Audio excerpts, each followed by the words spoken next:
রাসূলুল্লাহ আল্লাহুম্মা সাল্লি আলা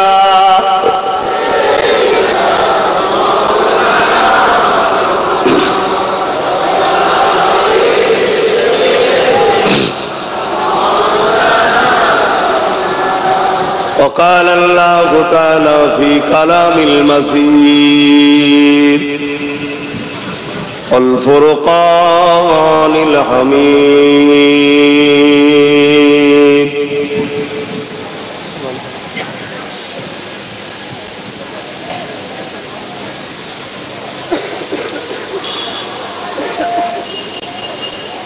لقد كان لكم في رسول الله أسوة حسنة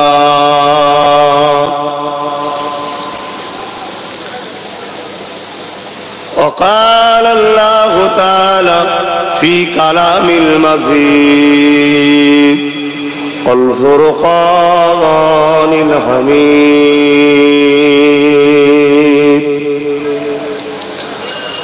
وما خلقت الجن والإنس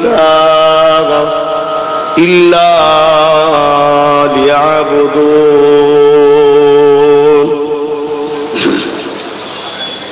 উপস্থিত আমার আব্বা জানেরা,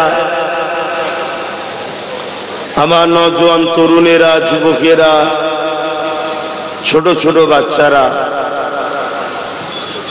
পর্দার আড়ালে অবস্থিত আমাদের এই সকলের মা ও বোনেরা, সম্মানীয় উলামা হযরতগণ, ইমাম সাহেবগণ, আল্লাহ দরবারে শুকরিয়া, আজ আল্লাহ আমাদেরকে এমন একটা জায়গায় নিয়ে এসে হাজির করিয়েছেন যে জায়গায় বসার দরুন আল্লাহ আমাদের ছোট ছোট গুনাহগুলো মাফ করে দিয়ে থাকেন। জোরে বলুন সুবহানাল্লাহ, আরো জোরে বলুন না সুবহানাল্লাহ। এত গরমে এত কষ্টে আমরা এক জায়গায় হয়েছি, আল্লাহ আমাদের এই যে নিয়ে এসেছেন এটা আল্লাহর খাস দয়া, তিনার দয়াতে আমরা আসতে পেরেছি। আমরা নিজেদের ইচ্ছাতে আসতে পারিনি, তিনি আমাদেরকে দয়া করেছেন। কত মানুষ আমাদের থেকে সুস্থ আছে, ভালো আছে, তারা সব আরামের জায়গায় আছে, বা অনেকে আবার বিমারে বিভিন্ন জায়গায় পেরেশানে আছে।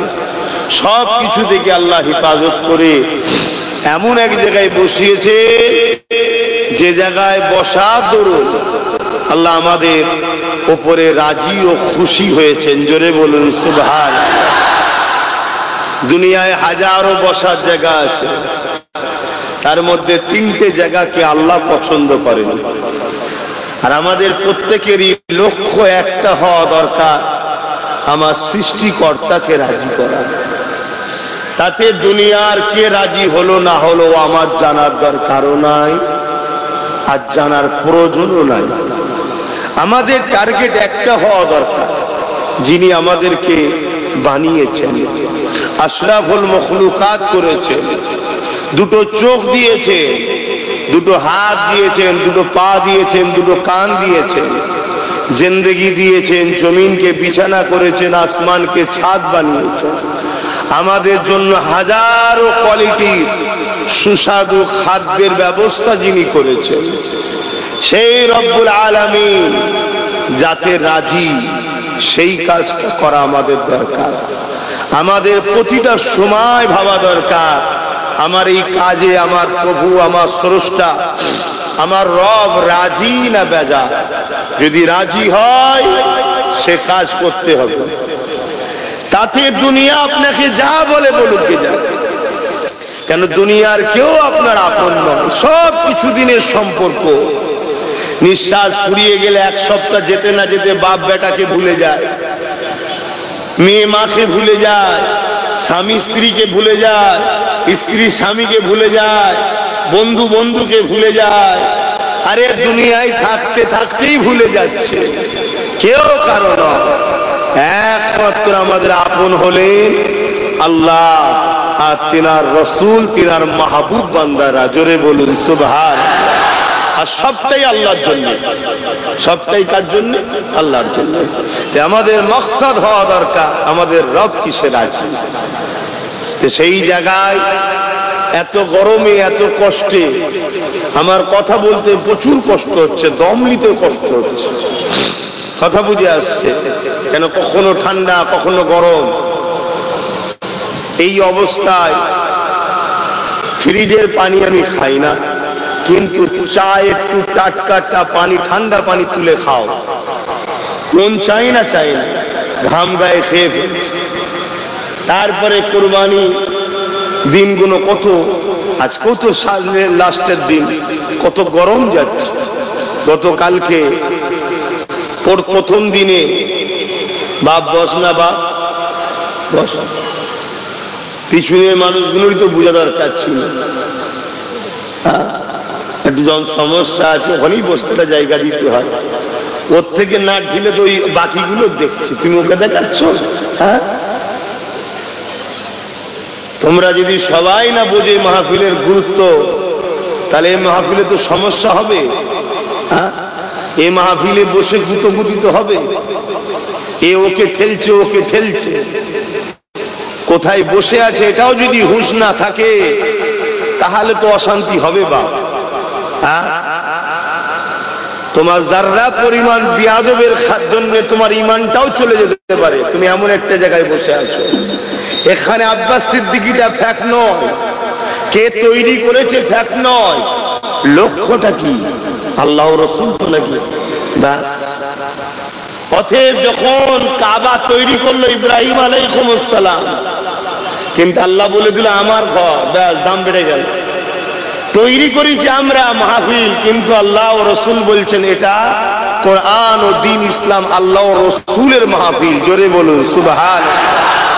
অতএব এখানে বসলে আদবে বসতে হয়। ঠেলাঠুলি একটু হলে, জায়গা কম হলে, ঠেকাঠেকি হয়ে গেলে ঝগড়া করলে হবে না, মিজাজ নিলে হবে না। কেন মিজাজ সব জায়গায় লিয়া ভালো নয়। আশা করছি যারা দুজন করছিলেন শুনতে পাচ্ছেন আমার কথা। একে অপরে মুসাফা করে বুকে বুকে মিলে নেন, দোয়াবাদ, যে ভুলই হয়েছে আমাদের, এরম করবেন না। কেন?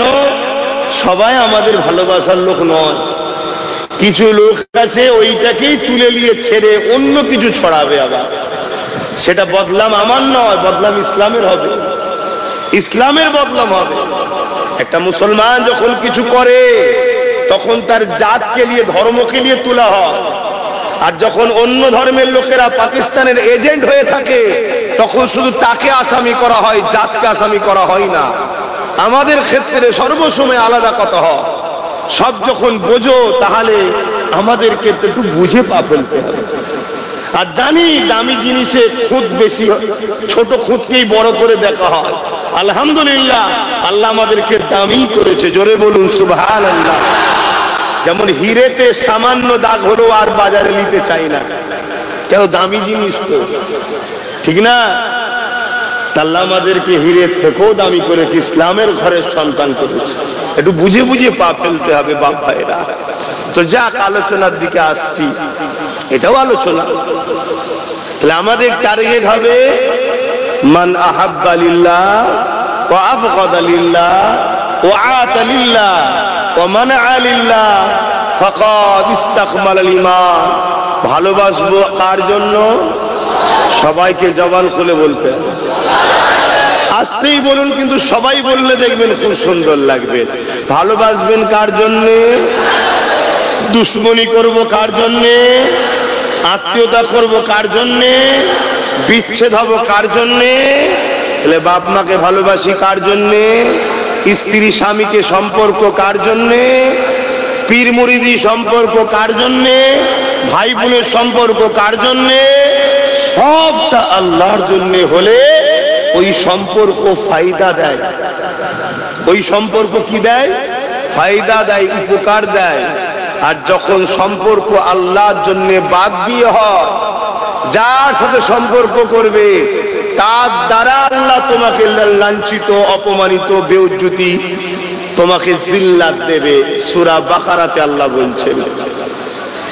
তাহলে আমরা যদি ব্যবসা করি, কারবার করি, কারোর সঙ্গে লেনদেন করি, কোন দল করি, যাই করি, নিঃশ্বাস টানা ফেলা থেকে শুরু করে সর্বসময় আমাদের মাকসাদ একটাই থাকবে, আমাদের রব, আমাদের সৃষ্টিকর্তা, আমাদের মালিক, আমাদের খালেক, আমাদের আল্লাহ, তিনি ছাড়া দ্বিতীয় কেউ আমাদের নয়। আর তিনারই কথা, তিনার বন্ধু হলো আমাদের আপন। জোরে বলুন সুবহানাল্লাহ। তিনার কথা, তিনার ওলি আউলিয়ারাও আমাদের আপন। জোরে বলুন সুবহানাল্লাহ। এটা মাকসাদ আল্লাহ। এই জায়গাতে, এই যে মাস, এই মাসেও একটা আল্লাহর প্রেমিকের নিদর্শন 4500 বছর আগে ঘটেছে। আল্লাহ আমাদেরকে দেখাচ্ছে, তোরা যে প্রেম করিস বলিস আমাকে, আমার প্রেমিক কি হয় জানিস? আমার প্রেমিক হলো ইব্রাহিম খলিলুল্লাহ। জোরে বলুন। 4500 বছর ধরে ঘটে যাওয়া ওয়াকিয়া আজও আল্লাহ আমাদের কাছে স্মৃতি রেখেছে, এবং সেই স্মৃতি 3 দিনে কয়েক কোটি আল্লাহর রাহে, খোদার প্রেমে, আল্লাহর জন্য কোরবানি, উৎসর্গ, ত্যাগ, প্রেমের পরীক্ষা, মানুষ সেই স্মৃতি ইয়াদগার বানাচ্ছে। জোরে বলুন সুবহানাল্লাহ। এবং অপরদিকে এই মাসে আরো একটা ঘটনা, তো কানের কাছে বিশাল আওয়াজ হচ্ছে, আর এছাড়া তো চলাও যাবে না। এইটাকে বন্ধ করে ওইটাকে এখানে দেন তো, দেখেন তো কিছু হয় কি, ওটাকে সরিয়ে দেন, বিশাল আওয়াজ করছে। আপনারা বিরক্ত হচ্ছেন না তো? আমার সমস্যা হচ্ছে, ঠান্ডা গরমে দমে লাগছে।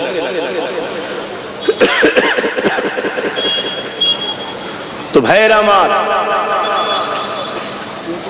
এই মাসেই আরেকটা ইতিহাস আছে, যেটা ইসলামের 5টা যে বুনিয়াদ, 5টা যে ইসলামের ভিত্তি, কালেমা, নামাজ, রোজা, না যাকাত, হজ। হজ আগে নয়, যাকাত, হজ। যাকাত না দিয়ে হজ করা লোকের হজ হয় না, শুনছেন?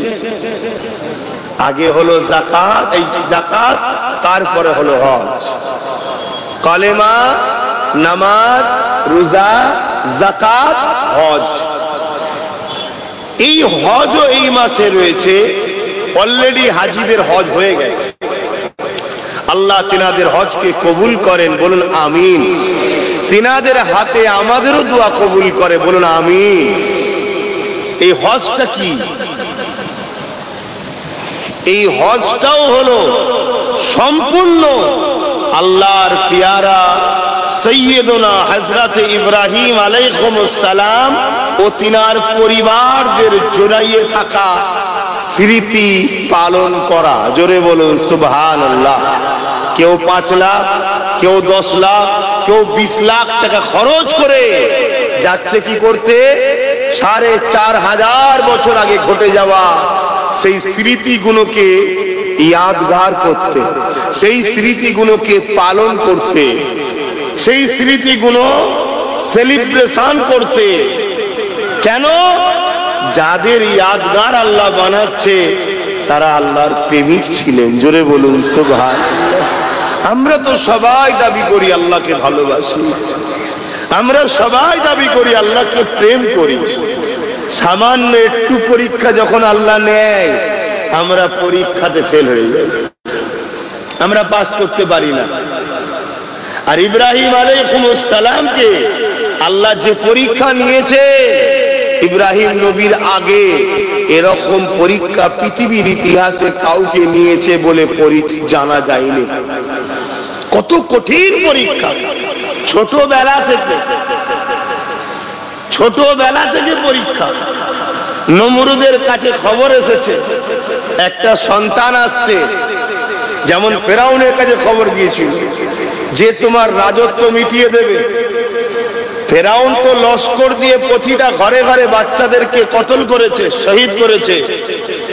আর নমরুদ কি করেছে? স্বামী স্ত্রীকে এক জায়গায় থাকতে দেয়নি। সবার স্বামীদের ঘরে বন্দি করে চলে গেছে রাজপ্রাসাদে, না থাকবে স্ত্রীর কাছে, না থাকবে সন্তান হবে। কত বড় জালিম দেখেছেন? জালিমরা যত শক্তিশালী হোক না কেন, তারা কিন্তু বড় ভীতু হয়। কেন? তারা অন্যায়ের পাহাড়ের উপরে থাকে, বারুদের স্তূপের উপরে যারা থাকে, তারা জানে একটা মাচিসই যথেষ্ট। কেউ যদি একবার লাগিয়ে দেয়, আমি গেলাম। এই সাহস করে আঘাতে আমরা পারি না বলেই দুর্বল।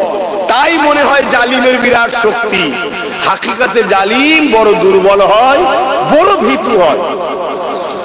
তা ইব্রাহিম আলাইহিস সালামকে আল্লাহ দুনিয়ায় পাঠাবেন ইরাদা করেছেন। এই ইরাদা কি কেউ চেঞ্জ করতে পারবে? স্বামীকে তো স্ত্রীর থেকে আলাদা করে দিয়েছে। কিন্তু যেদিন মায়ের রেহেমে আসার হুকুম আল্লাহ রেখেছে, সেই দিন ইব্রাহিম আলাইহিস সালামের আব্বা জান যে জেলখানায় ছিলেন, যে জায়গায় রাজপ্রাসাদে, জেলখানা নয় রুম, সেই দরজাটা অটোমেটিক আল্লাহর পক্ষ থেকে ফারিস্তা মাধ্যম খুলে যায়। জোরে বলুন সুবহানাল্লাহ। পরিবারের কাছে আসে আল্লাহর হুকুম, যেটা সিস্টেম আমরা সবাই জানি। ইব্রাহিম আলাইহিস সালাম বাপের পোষ থেকে মায়ের রেহেমে চলে আসলেন। জোরে বলুন সুবহানাল্লাহ। পরের দিন গণককার বলতে লেগেছে, বাদশাকে বাদশা সর্বনাশ, যে ছেলের কথা বলা হচ্ছিল সে ছেলে তো মায়ের রেহেমে চলে এসেছে, তদন্ত লাগাও, খেয়াল রাখো।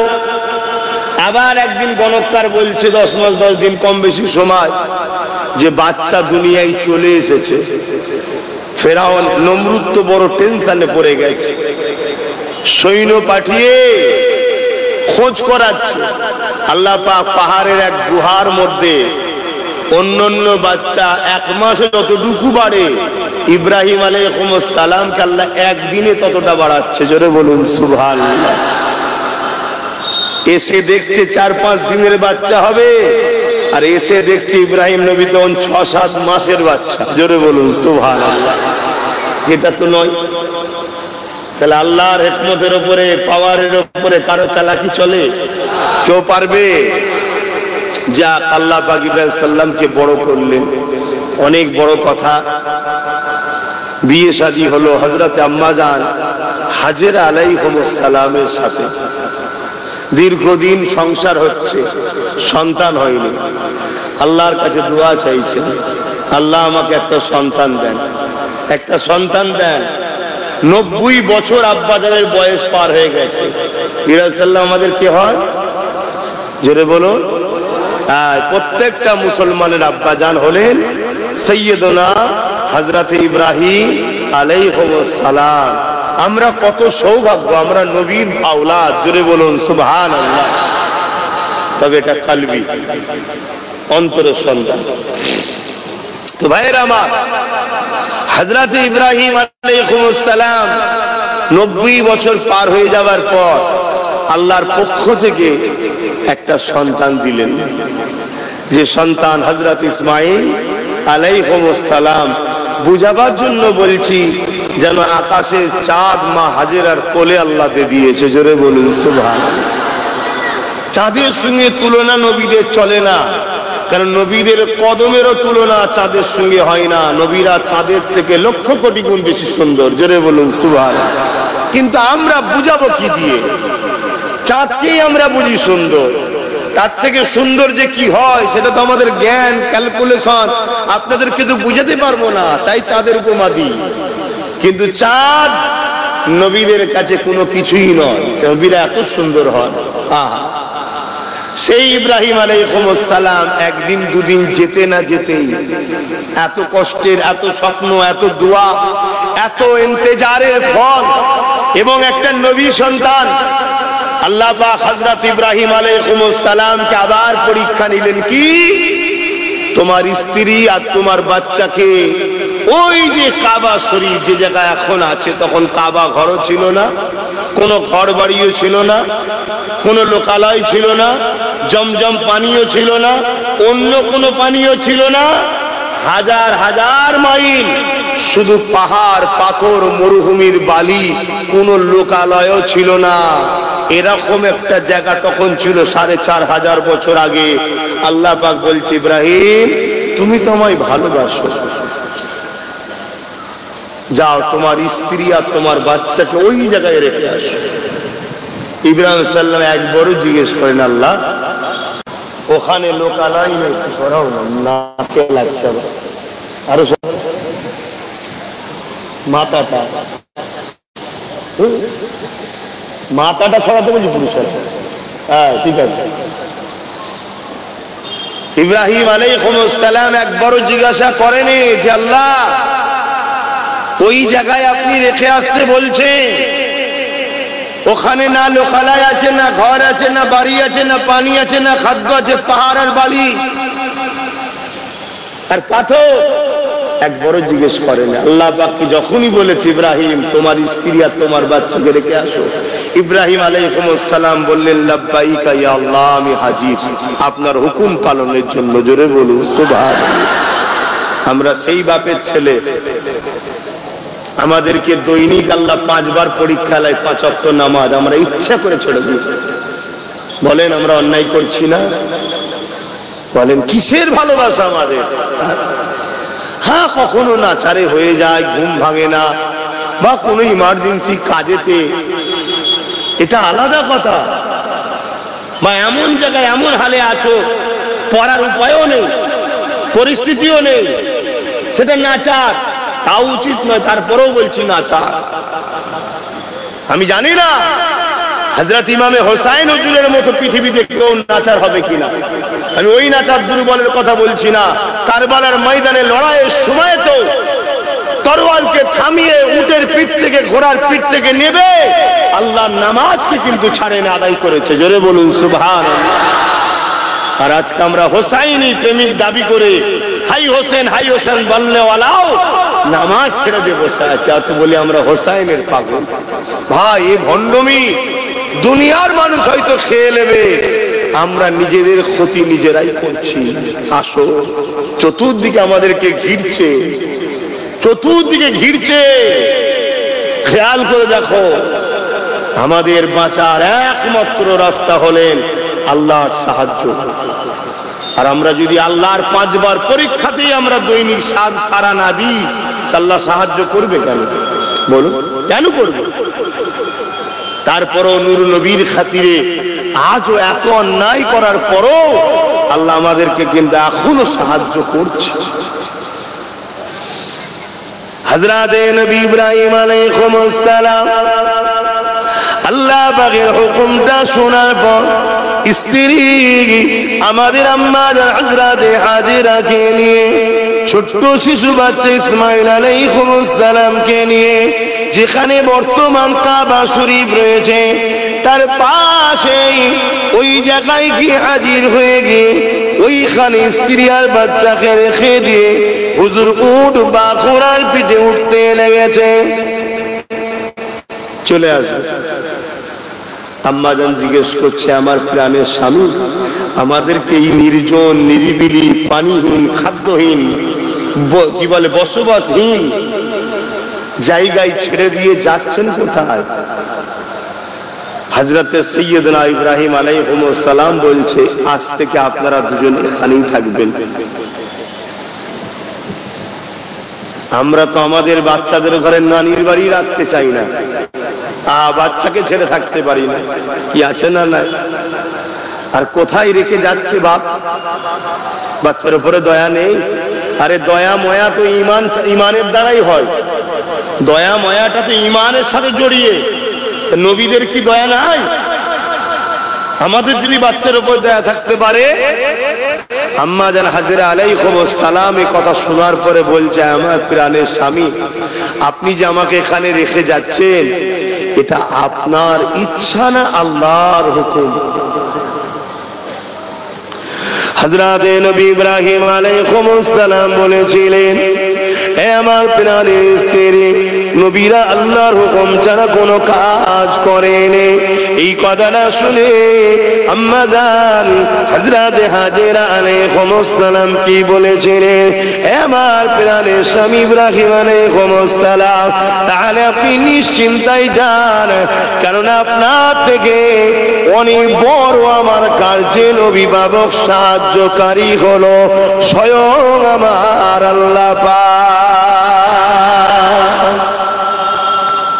একই তো বলে আল্লাহর উপরে ভরসা, তাওয়াক্কালতু আলাল্লাহ। এটাই তো, যে আল্লাহ যখন বলেছে পানি নেই তো কি হয়েছে, নির্জন জায়গা তো কি হয়েছে, ঘর নেই তো কি হয়েছে, বস্তি নেই তো কি হয়েছে, খাদ্য নেই তো কি হয়েছে, আল্লাহ যখন বলেছে।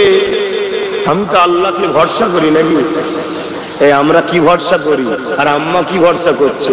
হ্যাঁ, ছোট একটা কোলের বাচ্চা নিয়ে আবার, তবু আমরা রিস্কলি, কেউ বাচ্চা খেলে রিস্ক নেয়? কি ইমান তিনাদের ছিল দেখুন। 4500 বছর আগেকারের কথা আজও আমাদেরকে আলোচনা করতে হচ্ছে। কোরআনে আল্লাহ পর্যন্ত জায়গা দিয়েছে, নবী মুহাম্মদ সাল্লাল্লাহু আলাইহি ওয়াসাল্লাম উম্মতদেরকে শিখিয়েছে। কেন? যে তোরা প্রেমের ঝুটা দাবি করিস না, প্রেমিক তো এরকম হয়। এবারে বলুন, আমরা কি প্রেমিক? প্রেমিক তো এরকম হয়, তার নিদর্শন তো আল্লাহ দেখাচ্ছে। বাপেরা, নওজোয়ান তরুণেরা, এমন বিবাহে প্রেমিকেরা, আম্মা জান হযরত হাজেরা আলাইহিস সালামকে রেখে দিয়ে হযরত আব্বা জান ইব্রাহিম আলাইহিস সালাম চলে আসেন। এদিকে আম্মা জান হাজেরা আলাইহিস সালাম বাচ্চাকে রয়ে গেলেন। একদিন যায়, দুদিন যায়, 1 মাস যায়, 2 মাস যায়, এমন করে দেখা যায় 1 বছর কেটে যায়। ইব্রাহিম আলাইহিস সালাম ইন্তজারে রয়েছে, কখন আমার আল্লাহ আমাকে ইজাজত দেবেন, এই ইব্রাহিম বাচ্চার কাছে যাও, পরিবারের কাছে যাও, তখন আমি যাব। এই অপেক্ষার মধ্যে রয়েছে। এদিকে আম্মা জান হাজেরা আলাইহিস সালাম বাচ্চাকে রেখে দিয়ে পানির তালাশে বেরোলে, দূরে তাকালেন, সাফা বলে একটা পাহাড় আছে, ওই দিকে যখন তাকালেন আম্মা জান দেখতে লেগেছে পানি যেন রয়েছে, কিন্তু পৌঁছে দেখছেন পানি নয়, রৌদ্র বালির উপরে পড়েছে, ওটা চকচক করতে লেগেছে। ওই সাফা পাহাড়ে গিয়ে আম্মা জান আবার এমন করে ইসমাঈল আলাইহিস সালামকে দেখতে লেগেছে, দেখে শুকরিয়া আদায় করে আল্লাহ পাকের কাছে দোয়া করতে লেগেছে। এ যুবকেরা, ওখান থেকে আবার মারওয়া বলে একটা পাহাড় রয়েছে, ওই পাহাড়ের দিকে যখন তাকালে ওইখানেও যেন পানি রয়েছে মনে হচ্ছে। আম্মা জান ছুট দিতে লাগলেন, ওই দিকে যেতে লাগলেন। যখন পাহাড় থেকে নামলেন, হাঁটতে হাঁটতে নামার পর আর ইসমাঈল আলাইহিস সালামকে একটা জায়গা, যে জায়গা থেকে দেখতে পাচ্ছেন না, এই দেখতে না পাওয়ার জন্য দ্রুত যাতে মারওয়া পাহাড়ে উঠতে পারে এই জন্য ছুটতে লেগেছে। এ যুবকেরা, তরুণেরা, বাপেরা, 4500 বছর আগে ঘটে যাওয়া ঘটনা আজও হাজিরা ওই মারওয়ার দিকে যখন যায়, ওই জায়গাতে তখন ছুটতে হয়।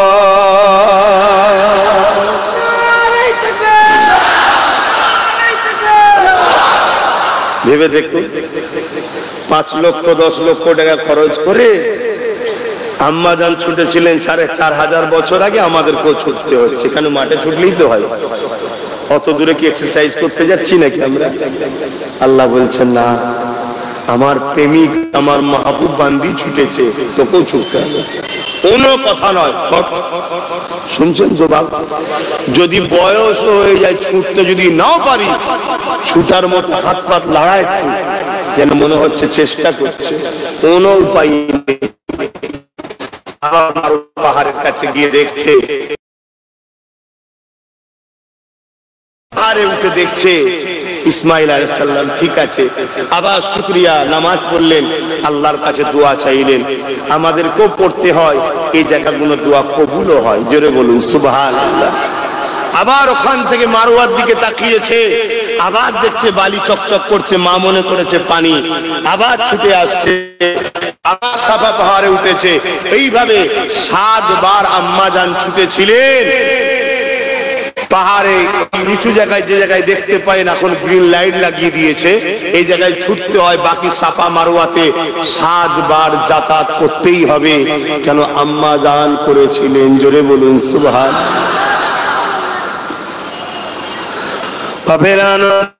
তরুণেরা যখন কোনোভাবে পানি পেলেন না, আম্মা জান হযরতে হাজেরা আলাইহিস সালাম ফিরে এসে দেখতে লেগেছে ইসমাঈল আলাইহিস সালাম জমিনে পায়ের গিরালি মারতে লেগেছে, পা ছুড়াছুড়ি করতে লেগেছে। ওই পায়ের গিরালি থেকে পানি বাহির হতে লেগেছে। আম্মা জান যখনই হযরত ইসমাঈল আলাইহিস সালামকে কোলে তুলে নিয়ে সঙ্গে সঙ্গে পানির ফোয়ারা জোর হয়ে গেছে। এবারে চারিদিকের জমিকে পানি খাচ্ছে, অর্থাৎ কুয়া বড় হতে লেগেছে। আম্মা জান তখনই বলে উঠলেন জমজম, অর্থাৎ থাম থাম রুক যা। এই কথা যখনই বললেন সেই থেকে হয়ে গেল জমজম পানি। এখন আমি যেটা বলতে লেগেছে, পানি যেখানে ছিল না, মা হাজেরা একবারও চিন্তা করেনি আমি এখানে রয়ে যাচ্ছি, আমি কি পানি পান করব, আমার বাচ্চা কি পানি পান করবে। যখন বলেছিলেন আল্লাহ রেখে যেতে বলেছে, আম্মা বলেছিলেন আল্লাহ যথেষ্ট সাহায্যকারী। তার প্রমাণ দেখুন, হযরত ইসমাঈল সাল্লাম ছোট বাচ্চার পায়ের হালকা আঘাতে জমিন থেকে আল্লাহ এমন একটা পানি বার করে দিয়েছে, 4500 বছর ধরে তাম পৃথিবী থেকে কোটি কোটি মানুষ যাচ্ছে পানি নিয়ে আসছে। তাম পৃথিবীর মানুষ পানি খাচ্ছে, আরবের মানুষ পানি খাচ্ছে, পৃথিবীর বড় বড় দেশের রাজা মহারাজারা পানি খাচ্ছে। ওই পানি কখনো একটু কম পড়ে যায়নি। আরো জোরে বলুন সুবহান। আল্লাহর উপরে ভরসার ফল। ভরসা আল্লাহকে করো, ভয় আল্লাহকে করো, ভরসা আল্লাহর উপরে রাখো, তবেই তো তুমি আমি কামিয়াবি হব। আজ আমাদের ভরসা দুনিয়ার উপরে হয়ে গেছে। আমরা যার উপরে ভরসা করি সেও দুদিনের মেহমান। ভরসা করতে হবে আল্লাহর উপরে, তবেই তো কামিয়াবি হবে।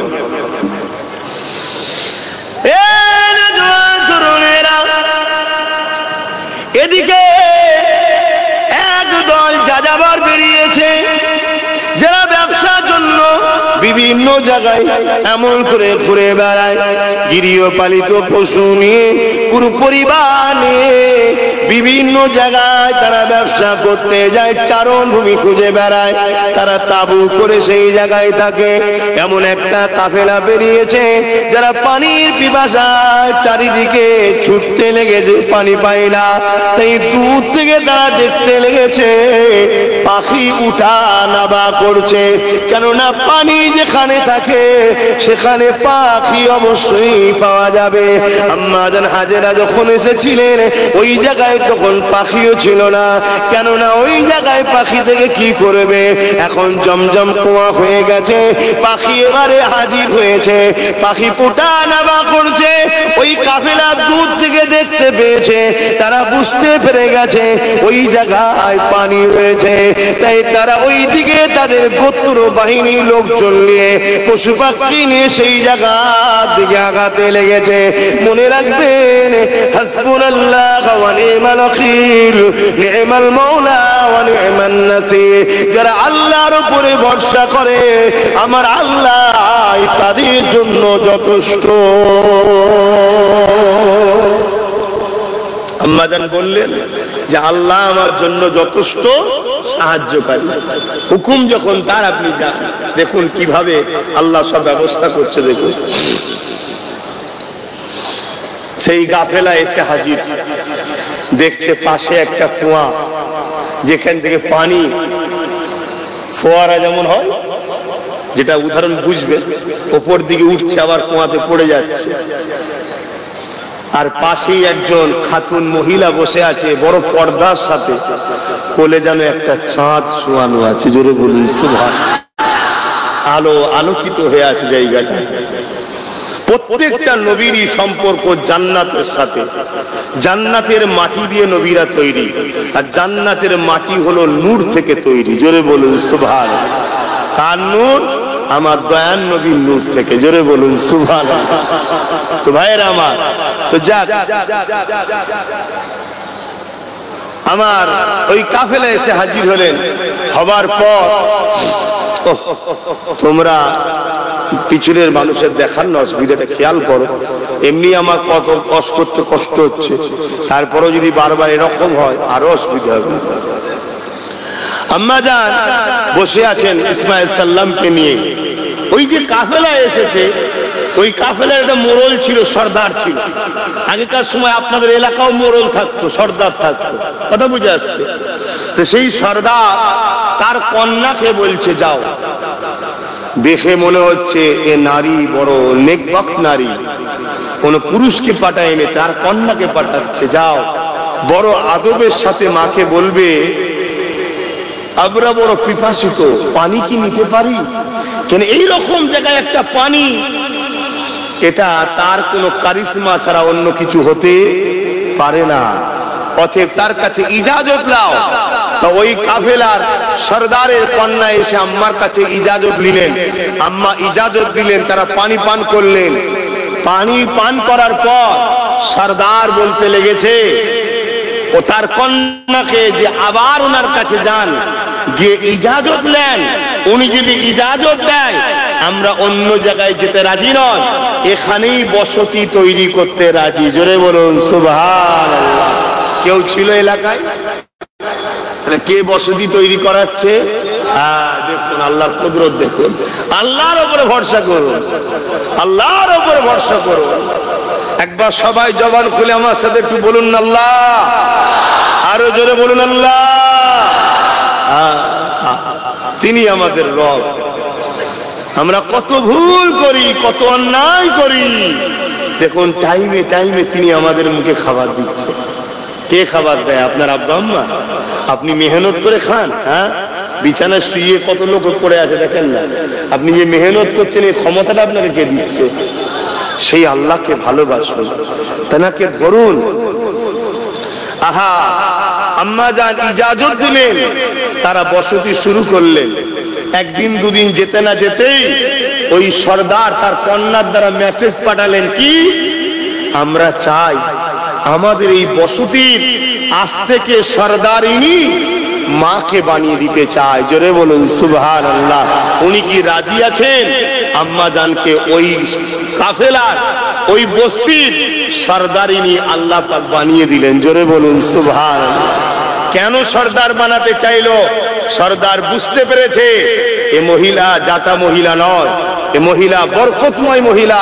এ মহিলা যদি আমার গোত্রের সর্দার হয়, আমার গোত্র একদিন পৃথিবীর বুকে নাম করবে। সত্যিকারেরই নাম করেছে। ৪৫০০ বছর আগে যে বসতি বস্তি হয়েছিল, সেই বসতি থেকে বিস্তার হতে হতে হতে হতে আজ পুরো আরব দুনিয়া ছেয়ে গেছে। জোরে বলুন সুবহানাল্লাহ, আরো জোরে বলুন সুবহানাল্লাহ। তাহলে আমাদেরও তো লিডার বানাতে হবে, বরকত যার হাতে আছে। আর আমরা কি করি? যে মদের বোতল দিতে পারবে। এই জন্য তো আমাদের মরণ, এই জন্যই তো আমরা বিপদে। হ্যাঁ, আসুন এই রকম এত কিছু এক বছরের মধ্যে পুরো খোঁজে, পুরো সাজিয়ে বাগান আল্লাহ তৈরি করে দিয়েছে। দিয়ে এবার ইব্রাহিম নবীকে বলছে যাও তোমার ছেলেকে দেখতে যাও। পরীক্ষাটা কেমন দেখুন। উট থেকে নামবে না, দুধ থেকে দেখবে, সামান্য কিছু সময় থেকে চলে আসবে। ভাবতে পারছো? তুমি আমি হলে আল্লাহর হুকুম মানতে পারতাম? যে নামাজ পড়লে তোমার আমার উপকার হয় সেটাই পড়তে পারছি না।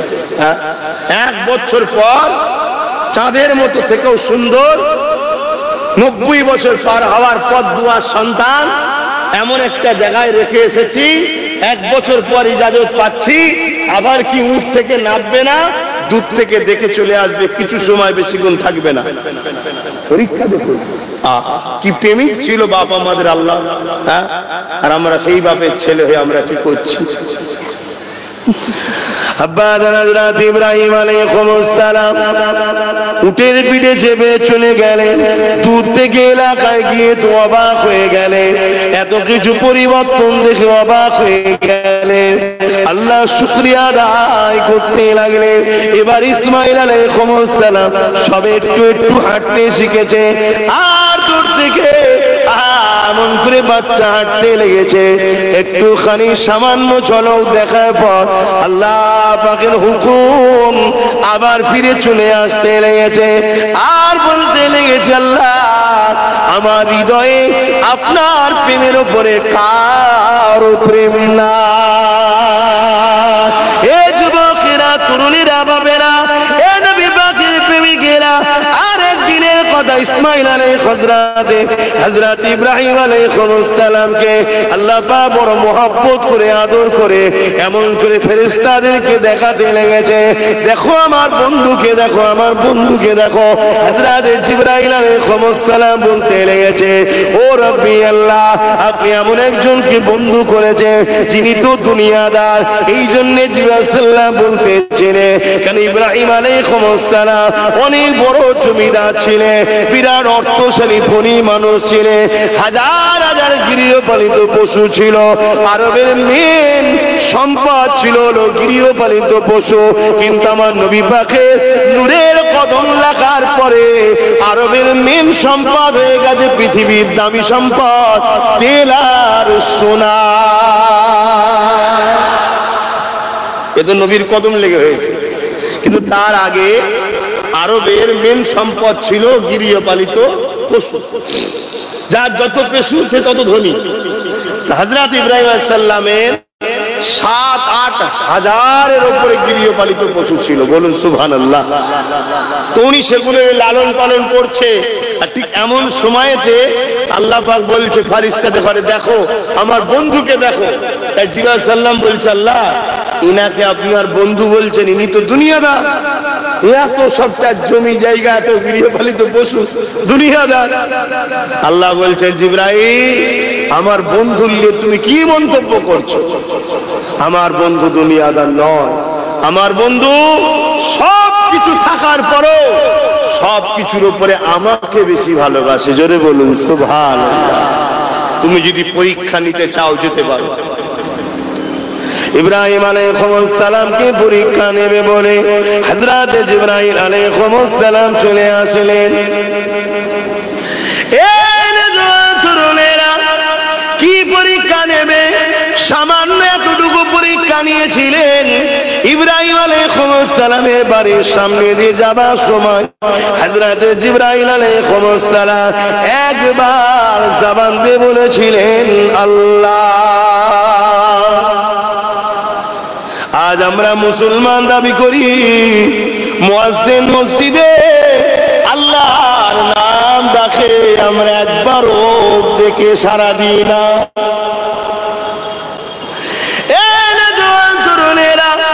ইব্রাহিম আলাইহিস সালাম যেই কান শুনতে পেয়েছে কি আল্লাহ পাকের নাম নিয়েছে, অমনি ঘর থেকে বেরিয়েছে হযরত জিবরাইল আলাইহিস সালাম তখন মানুষের সুরাতে রয়েছে, তিনাকে বলতে লাগলেন, হে আল্লাহ পাকের বান্দারে, কে আমার রবের নাম নিল, কে আমার মালিকের নাম নিল।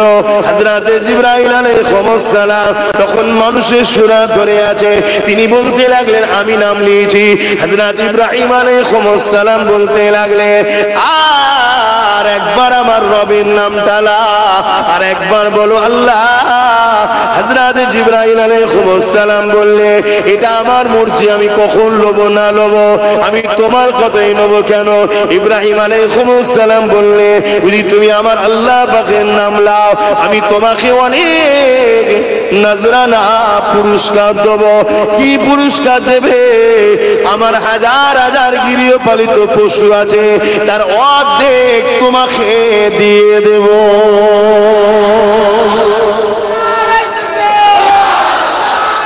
আল্লাহ এই নিদর্শন আল্লাহ রেখেছে আমাদের জন্য। প্রেমিক দাবি করলে হয় না, আমার ইব্রাহিমকে দেয়। আর আমরা কি করি? মসজিদের বেলায়, মাদ্রাসার বেলায় বলে বলে বলে বলে গাল দিয়ে থুতু আটা হয়ে যায়। তথাপিও বার করতে চায় না, অথচ মোবাইলে পার মাসে রিচার্জ করছে ফালতু ফালতু। কি পয়সা ওরাই না? বলেন আমি কি ভুল বলছি? এটাই তো প্রেমের পরীক্ষা। হ্যাঁ, প্রয়োজন আছে, আল্লাহ দিয়েছে, মোবাইলে রিচার্জ করতে তো হবে, কিন্তু সবার বেলায় করতে পারলে তুমি আল্লাহর রাহে কি করলে? এটাই তো পরীক্ষা। আজ যেমন হাজার হাজার মুসলমান দুনিয়ার জন্য, দুনিয়ার নেতাদের জন্য করছে, লড়াই করছে, আন্দোলন করছে, কি করে আমার দল ক্ষমতায় থাকবে, কিন্তু অকাবলে আন্দোলন করছে। কথা মাথায় ঢুকছে? প্রেমিক দাবি করলে শুধু হয় না, বাস্তবে তার পরীক্ষা আল্লাহ নেবে। সে পরীক্ষা লিয়া শুরু হয়েছে, পরীক্ষা লিয়া শুরু হয়েছে।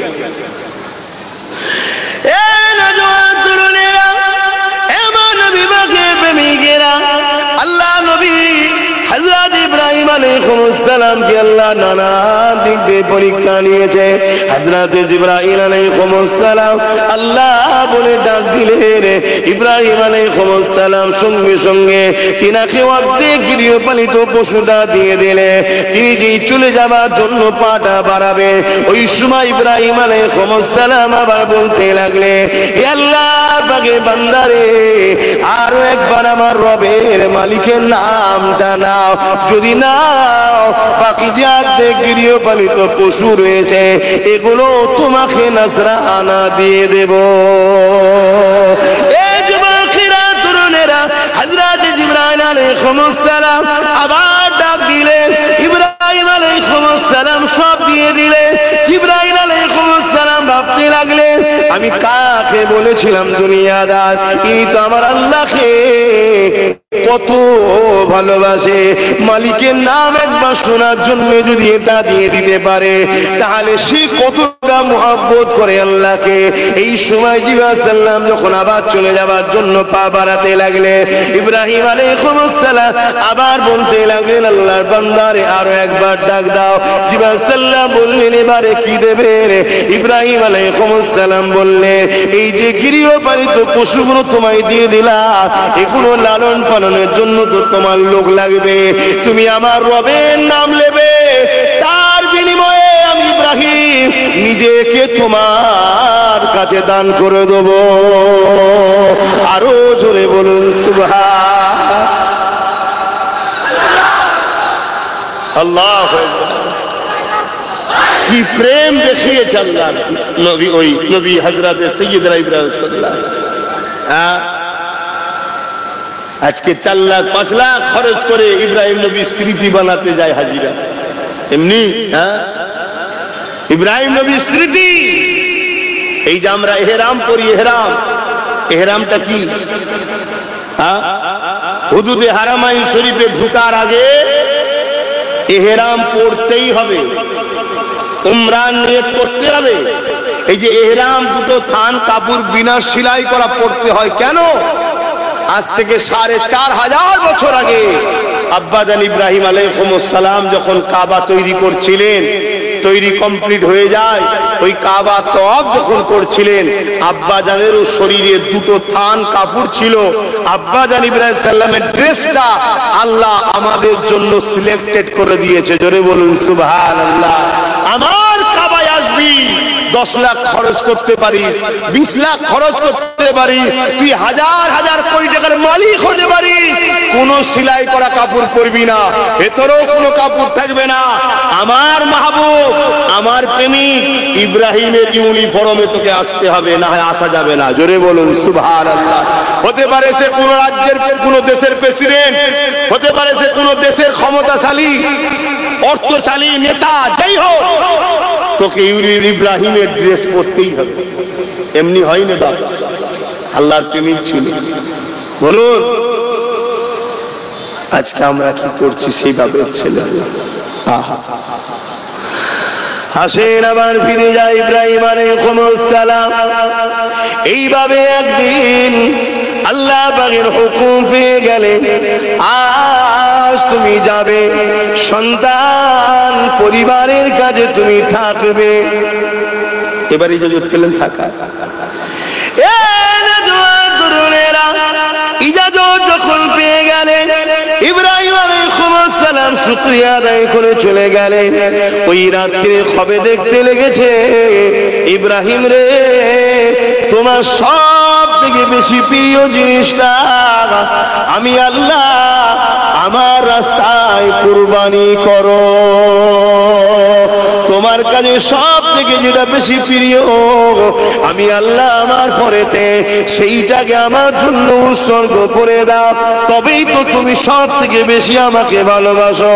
এই খ্বাবটা দেখার পরে ইব্রাহিম আলাইহিস সালাম পরের দিন 100 উট বা দুম্বাকে কুরবানি করে দেয়। আবার পরের দিন খ্বাব দেখতে লাগে, আবার 100 বা 200 কুরবানি করে দেয়। আবার তৃতীয় দিন খ্বাব দেখে, আবার কুরবানি করে দেয়। কিছু কিছু রাতে আছে ইসমাঈল আলাইহিস সালামকে আল্লাহ পাক দেখিয়ে দেয়, ইব্রাহিম এটা তো তোমার কাছে সব থেকে বেশি প্রিয়, এটাকে আমার রাস্তায় কুরবানি করে দাও। এই যুবকেরা এত বড় পরীক্ষা পৃথিবীর ইতিহাসে কাউকে আল্লাহ নাইলে। বাপ নিজের ছেলেকে কুরবানি করবে, এই পরীক্ষা আল্লাহ নিতে লেগেছে। ইব্রাহিম আলাইহিস সালাম সঙ্গে সঙ্গে নিয়ত পাকা করে নিলেন, আমি আমার আল্লাহর প্রেমে অন্য কাউকে প্রাধান্য দেব না। আমার আল্লাহর প্রেমের উপরে সন্তানের প্রেম হতে পারে না।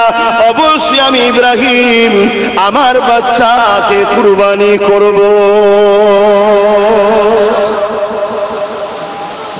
ও আজান হচ্ছে।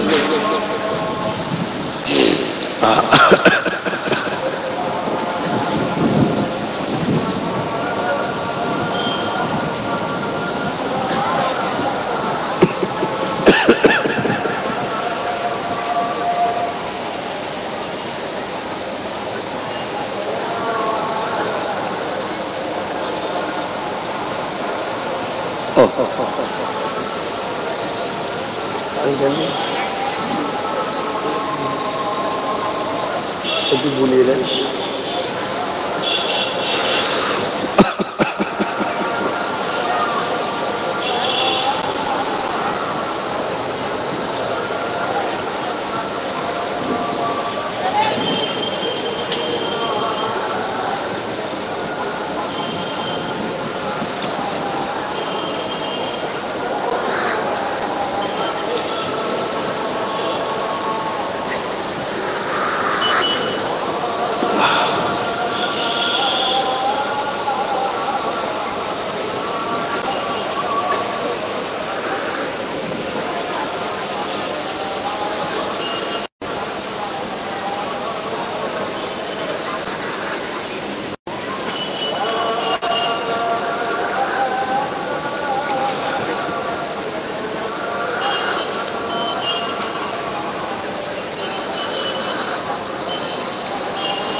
اللهم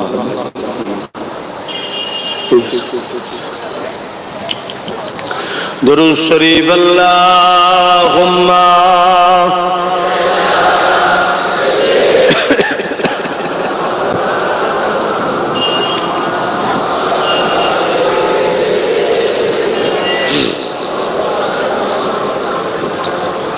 এই যে আমরা কোল্ড ড্রিঙ্কস খাই, এই কোল্ড ড্রিঙ্কস খাবেন আমার ভালোবাসার মানুষরা মানা করছি। এক তো দুশ্মনদের ফান্ড মজবুত হচ্ছে, পাশাপাশি এই কোল্ড ড্রিঙ্কসের মধ্যে বাথরুম ধোয়ার হারপিকের মধ্যে যে অ্যাসিড দেওয়া থাকে সেই অ্যাসিডের মধ্যে আছে। কথা বুঝে আসছে? খেও না। তো যাক, আলোচনার দিকে ফিরে আসছি। ইব্রাহিম আলাইহিস সালাম নিয়ত করলেন যে আমি আমার বাচ্চাকে আল্লাহর জন্য কুরবানি করব। কেন? আল্লাহর প্রেমের উপরে কোনো প্রেম হতেই পারে না। আর আজকে আমাদের যদি বলা হয় তুমি সামান্য কুরবানি করো, কি তোমার ইসলাম বিদ্বেষী লোকেদের সঙ্গে উঠা বসাটা বন্ধ করো, তাদেরকে সহযোগিতা বন্ধ করো, তাদের থেকে দূরে সরে যাও, তাদের সঙ্গে লেনদেন বন্ধ করো। বা আরেকটু যদি আগিয়ে গিয়ে বলা হয় যারা তোমার মসজিদ মাদ্রাসা ওয়াকাফের দুশমন, তাদের সঙ্গে তোমরা দল করো না, এই মনে হয় আমাদের মুসলমানরা ছাড়বে? এরা বলে আমরা আল্লাহকে ভালোবাসি। মুনাফিক ছাড়া দ্বিতীয় কিছুই নয়। প্রকৃত প্রেমিক তো ব্যবসা করতে হবে, কারবার করতে হবে, আত্মীয়তা করতে হবে, সংসার করতে হবে, রাজনীতি করতে হবে। যার সঙ্গে পছন্দ করো ততদিন পর্যন্ত করতে হবে যতদিন যার সঙ্গে সম্পর্ক করছো সে তোমার দিনের দুশ্মন না করবে, দিনের ক্ষতি না করবে, নবী আল্লাহর বিরুদ্ধে না কথা বলবে, ততদিন তোমার তার সঙ্গে লেনদেন দুনিয়াবি জিন্দেগিতে যায় চলবে।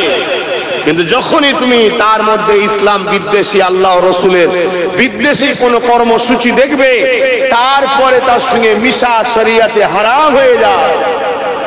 এরপরও যদি তুমি বলো আল্লাহকে ভালোবাসি আর তার সঙ্গে সম্পর্ক রাখো, তাহলে তুমি মুনাফিক ছাড়ার কিছু নাই। আল্লাহর পরীক্ষায় ফেল, আল্লাহর পরীক্ষায় ফেল।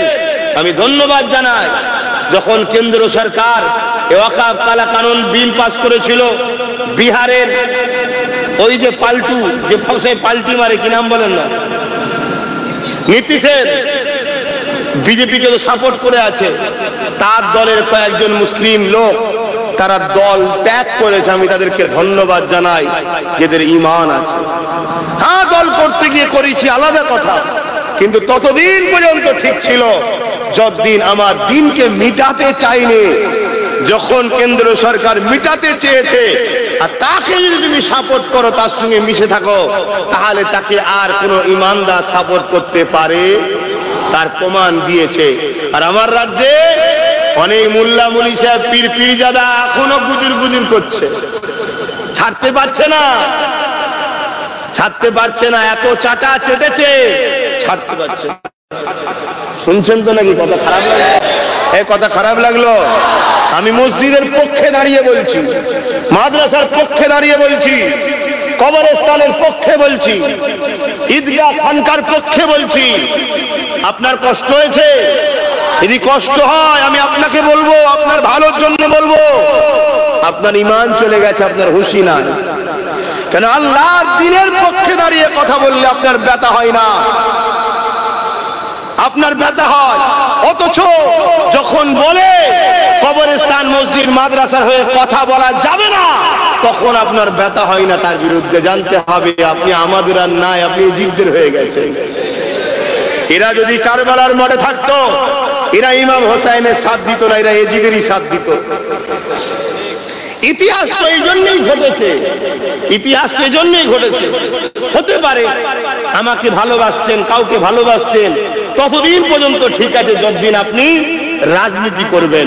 আর রাজনীতির পাওয়ারে যদি আমার ধর্মকে মিটাতে চান, তাকে সঙ্গে সঙ্গে সেই নেতাকে, সেই দলকে তালাক দিতে হবে। রাজি আছেন না নাই? তবেই তো ইমানদার তুমি। আমার ভালো লেগেছে, আমি বাম করি, কংগ্রেস করি, টিএমসি করি, যার যাকে ভালো লাগে। আমি আব্বাস সিদ্দিকী আইএসএফ করি, জানেন তো নাকি? আপনাদেরও যার যাকে ভালো লাগে করতে পারেন, ততদিন পর্যন্ত করবে।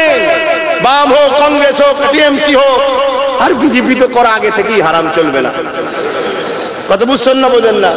বাকি এগুলো যা সেকুলার মাইন্ডের আছে বলে তো সেকুলার, হাকিকাতে নয়। তারপরেও ছেড়ে দাও, তর্ক করে লাভ নেই। তারপরেও চলো, মানিয়ে জুনিয়ে লিয়া যায়, মন্দের ভালো নাকি একটা কথা আছে।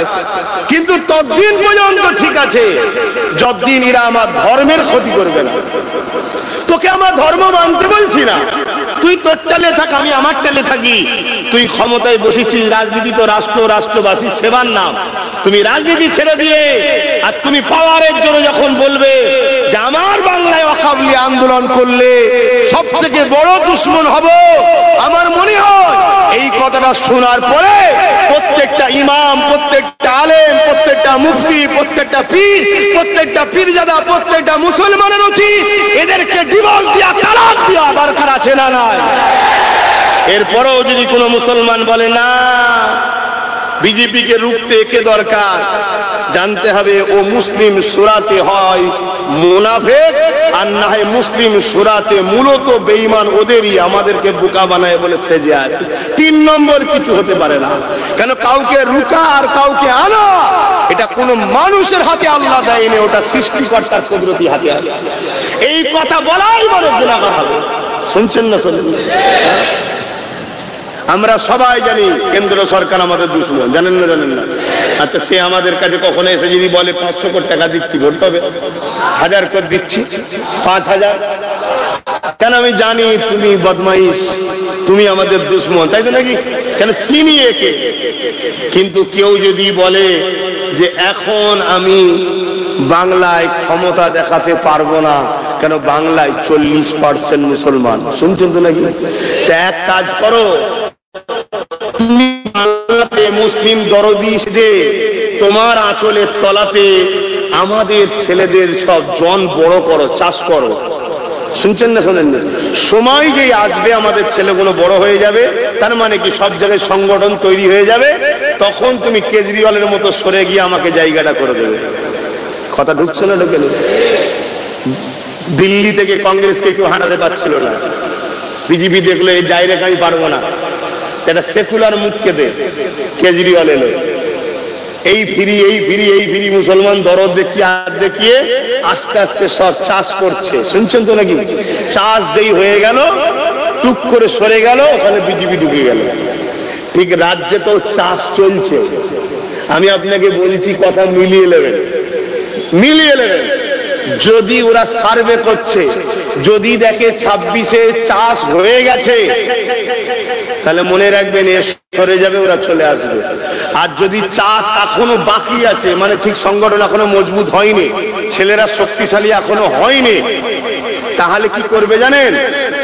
বাইরে থেকে সব আসবে, এসে এমন ভয়ানক ভয়ানক গাল দেবে মুসলমানদের ঘরে, পাকিস্তানে পেটিয়ে দেবো, বাংলাদেশে পেটিয়ে দেবো, ঘোষ খাওয়া বন্ধ করবো, কেটে ফেলবো, মেরে ফেলবো, এই করবো, হ্যান করবো। কেন দেখাবে? যাতে ভয়েতে আপনারা এর কোলেই থাকেন। কারণ এ তো চাষ করার এজেন্ট নিয়েছে। কথা শুনছেন না শোনেন নেই? যদি চাষ করার এজেন্ট না নিত, তাহলে ওই ব্যারাকপুরের যে বলছে মুসলমানদের দোকানে খাওয়া বন্ধ করো, পাম্পচার সারানো বন্ধ করো, এটা কি সংবিধান বিরোধী কথা নয়? তাহলে ও অ্যারেস্ট হয়নি কেন বাংলায়? যদি চাষ যদি এ না করার দায়িত্ব নিত, তাহলে রাজ্য সরকারের পুলিশ যে পূর্ব মাদানীপুরে ওই যে আগে যে গোষ্ঠ কি বলে 3 বাড়ি নাকি খেয়েছে, সব বেরোচ্ছে না, শুনছেন তো নাকি? তাহলে ওকে ধরছে না কেন? যদি চাষ করার দায়িত্ব না নিত, তাহলে সেই কোথা দিনাজপুরে একজন কি মজুমদার না কি বলে, সেখানে চাষ করছে না, করেন? দৈনিক মুসলিম বিদ্বেষী কথা বলছে না, বলেন? এদেরকে ধরছে না কেন? এরা তো সংবিধান বিরোধী কথা বলছে, এরা তো মুসলমানদের ঘরে টার্গেট করছে, আর এদের কথাতেই তো মুসলমানদের ঘরে চারিদিকে হত্যা করা হচ্ছে, জুলুম করা হচ্ছে, মুসলমানদের দোকান ভাঙা হচ্ছে, ঘর ভাঙা হচ্ছে। এদেরই বক্তব্যের বিষের জন্য হচ্ছে। তো এদেরকে ধরা হচ্ছে না কেন? না, এরা হলো ট্রেনার, এরা শিক্ষা দিচ্ছে, ট্রেনিং লাও। এই সার্ভে করে যেদিন দেখবে চাষ হয়ে গেছে, জায়গা এখন আমাদের হাতে, সঙ্গে সঙ্গে চলে আসবে। শুনছো তো নাকি? আমার এই বীজখানি কথাটা বললাম, কষ্ট হলো নাকি কারো? না, আমার মসজিদ, মাদ্রাসা, কবরস্থানে, ঈদগার, খানকার যে দুশ্মনী করবে, কেউ যদি বলে মসজিদের হয়ে কথা বলতে পারবে না, মাদ্রাসার হয়ে কথা বলতে পারবে না, কবরস্থানের কথা বলতে পারবে না, ঈদগার হয়ে কথা বলতে পারবে না, বললে সব থেকে বড় দুশ্মন হব। আমি তাকে চ্যালেঞ্জ দিচ্ছি, আমার মসজিদ, মাদ্রাসার, কবরস্থানের দুশ্মন যে হবে, তার বিরুদ্ধে আমাদের যুদ্ধ ঘোষণা রইল। ঠিক বলেছি না ভুল বলেছি? কোনো টেনশন নেই, কোনো টেনশন নেই। এদের ক্ষমতা কিছুদিনের জন্য, কিছুদিনের জন্য। এরা পরের উপর নির্ভর করে চলে। পাশ থেকে প্রশাসন চলে গেলে সব সাদা ফিকে হয়ে যাবে। দেখলেন না, কেউ বলেছিল মাদ্রাসায় জঙ্গি তৈরি হয়, বুদ্ধদেব বাবু বলেছিল তো, কি হলো? অতএব মুসলমানকে যদি বলো যে সব থেকে বড় দুশ্মন হবে, আর আমরা যদি একবার সরে যাই, তোমার হালতটা বুদ্ধদেবের থেকেও খারাপ হবে। কি গো, কথা বলা ভুল হচ্ছে নাকি? হ্যাঁ, কিছু মুসলমানের নজরে ভুল লাগবে যে এসব কথা বলার কি দরকার। তাহলে ওকে যে জিজ্ঞেস কর, এসব কথা বলার তোমার কি দরকার? তুমি বলতে পারতে যে ভাই, আইন তো আমরা করিনি, কেন্দ্র করেছে, আন্দোলন করছো, করো, রাস্তাঘাটে যেন মানুষের যাতায়াতের অসুবিধে হয়, পাবলিকের ক্ষতি না হয়, সরকারি সম্পদের ক্ষতি না হয়, আমরা তো একমত। আমরাও তো চাই পাবলিকের কেন ডিস্টার্ব হবে? পাবলিক কি আমাদের বিরুদ্ধে নাকি? আমাদের আন্দোলন কি কোনো ধর্মের বিরুদ্ধে? আমাদের আন্দোলন কেন্দ্র সরকারের বিরুদ্ধে। ওয়াকফ কালা কানুনটা কি রাজ্য সরকার করেছে? এই কথা বলুন না, কেন্দ্র সরকার করেছে। তার বিরুদ্ধেই তো আন্দোলন, তার বিরুদ্ধেই তো আমরা কথা বলছি। আমরা তো তার বিরুদ্ধেই বলবো। ওয়াকফ কালা কানুন মানছি না, ফ্যাসিস্টবাদ বিজেপি কেন্দ্র সরকারের হুকুম চলবে না, মানবো না, এটাই তো আন্দোলনে হবে নাকি? কিন্তু ইনি কোথা থেকে এসে নাক গলিয়ে দিয়েছে, আর নাক কেটে গেছে তো। এবার এই নাককে জুড়ার জন্য একটা পলিসি করেছিল, কিন্তু ঠিক জুড়তে পারেনি। সেলাই করেছে, কিন্তু কাঁচা ডাক্তারের হাতে করেছে। সেটা কি বলেন তো? হঠাৎ করে শুনলাম নাকি রেড রোডে নামাজ হবে না, আবার পরের দিন শুনছি নাকি রাজ্য সরকারের হস্তক্ষেপে নামাজ হচ্ছে। তাহলে ব্যারিকেডটা হস্তক্ষেপ, তাহলে লাইনে, তাহলে ব্যারিকেড কে বন্ধ করেছে? মাথায় ঢুকছে না, ঢোকে না? হ্যাঁ, কিন্তু ব্যারিকেড একটা চ্যালেঞ্জের ব্যাপারে এসে গেছে, তাই তো নাকি? যে আমরা মুসলমান কেন করতে পারবো না? কি হ্যাঁ, সবাই করতে পারবে, আমরা করতে পারবো না কেন? আমি চাইছি আগামী দিন ব্যারিকেডে ডাকবো, আপনারা কি একটু যেতে পারবেন? কিন্তু গাড়ি ভাড়া দিতে পারবো না, খাওয়াও দিতে পারবো না। হ্যাঁ, যদি নিজের গাড়ির পয়সায় যান, হাত গুলো যেন মনে থাকে, দোকানা হয়। কেন আমি সব জায়গায় সার্ভে করে দিই, তাতে আপনারা হাত তুলেছিলেন ব্যারিকেডে যাবেন। যাক, আলহামদুলিল্লাহ, যা হাত উঠছে চারিদিকে 25-30 লাখ লোক হয়ে যাবে আশা করা যায়। কথা বুঝে আসছে? একটা টার্গেট করছি ইনশাআল্লাহ। যতবার ব্যারিকেড হয়েছে সব থেকে রেকর্ড আলহামদুলিল্লাহ নবীর গোলাম থাকাকালীনই হয়েছিল, ওর থেকেও যেন রেকর্ড হয়, বলুন ইনশাআল্লাহ। দেখা দরকার আছে, কখনো কখনো সৈন্য দেখানো দরকার। এজন্য আমার দেশে মাঝে মাঝে দেখবেন ওই 26শে জানুয়ারি প্যারেড হয়, জানেন তো নাকি? কেন? দুশ্মন দেশে ঘরে দেখানো হয়। যারা হুড়োহুড়ি করছে, লাফালাফি করছে, এদিক ওদিকে করছে, আমাদের একটু দেখানো দরকার আমরা মরে যাইনি রে, আছি। সব তো আশা করছি 100-র মধ্যে 99টা যুবক হবে। আর আমরা চাই আব্বা মায়েরা বোনেরা সব ঘরেই থাকে, আমরা শুধু যুবক গুণেই যথেষ্ট। তার মানে যদি 30 লাখ হয়, জানতে হবে ঘরে এখনো 5টা করে আছে। আসেন আলোচনার দিকে চলে যায়। আব্বা জান হযরত ইব্রাহিম আলাইহিস সালাম ইরাদা করলেন এই খবরের কথা না সন্তানকে একবার জানায়। হযরত ইসমাঈল আলাইহিস সালামকে জানালেন, এ বাবা ছেলে, আল্লাহর পক্ষ থেকে আদেশ এসেছে। কারণ নবীদের খবরটা হলো আদেশ, সত্য হয় নবীদের খবর। তোমাকে আমি আল্লাহর রাহে কুরবানি করে দিতেছি। ইসমাঈল আলাইহিস সালাম কি বলতে লেগেছেন? আব্বা জান, দেরি করবেন না, যে হুকুম আপনাকে দেওয়া হয়েছে ওই হুকুম আপনি পালন করুন। অবশ্যই ইসমাঈলকে সবরকারীদের অন্তর্ভুক্ত পাবে। বাপও যেমন খোদার প্রেমিক, সন্তানও তেমন খোদা।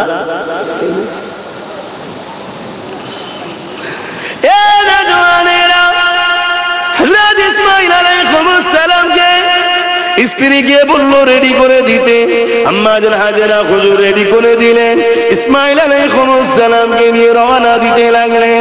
কোথায় যাচ্ছে এটা স্ত্রীকে বলেন। এদিকে ইবলিস শয়তান এসে ধোঁকা দিচ্ছে। অনেক বড় কথা। আম্মা জান হাজেরা যখন এই কথা বললো, আম্মা জান হাজেরা তখন বলেছিলেন, এই ইবলিস শোনো, আল্লাহ যদি আমার সন্তানকে পছন্দ করে, আমি হাজেরা বড় ধন্য মনে করি। পৃথিবীতে অনেক মা রয়েছে, অনেকের সন্তান রয়েছে, কোন মায়ের সন্তানকে আল্লাহ কুরবানির জন্য পছন্দ করেন।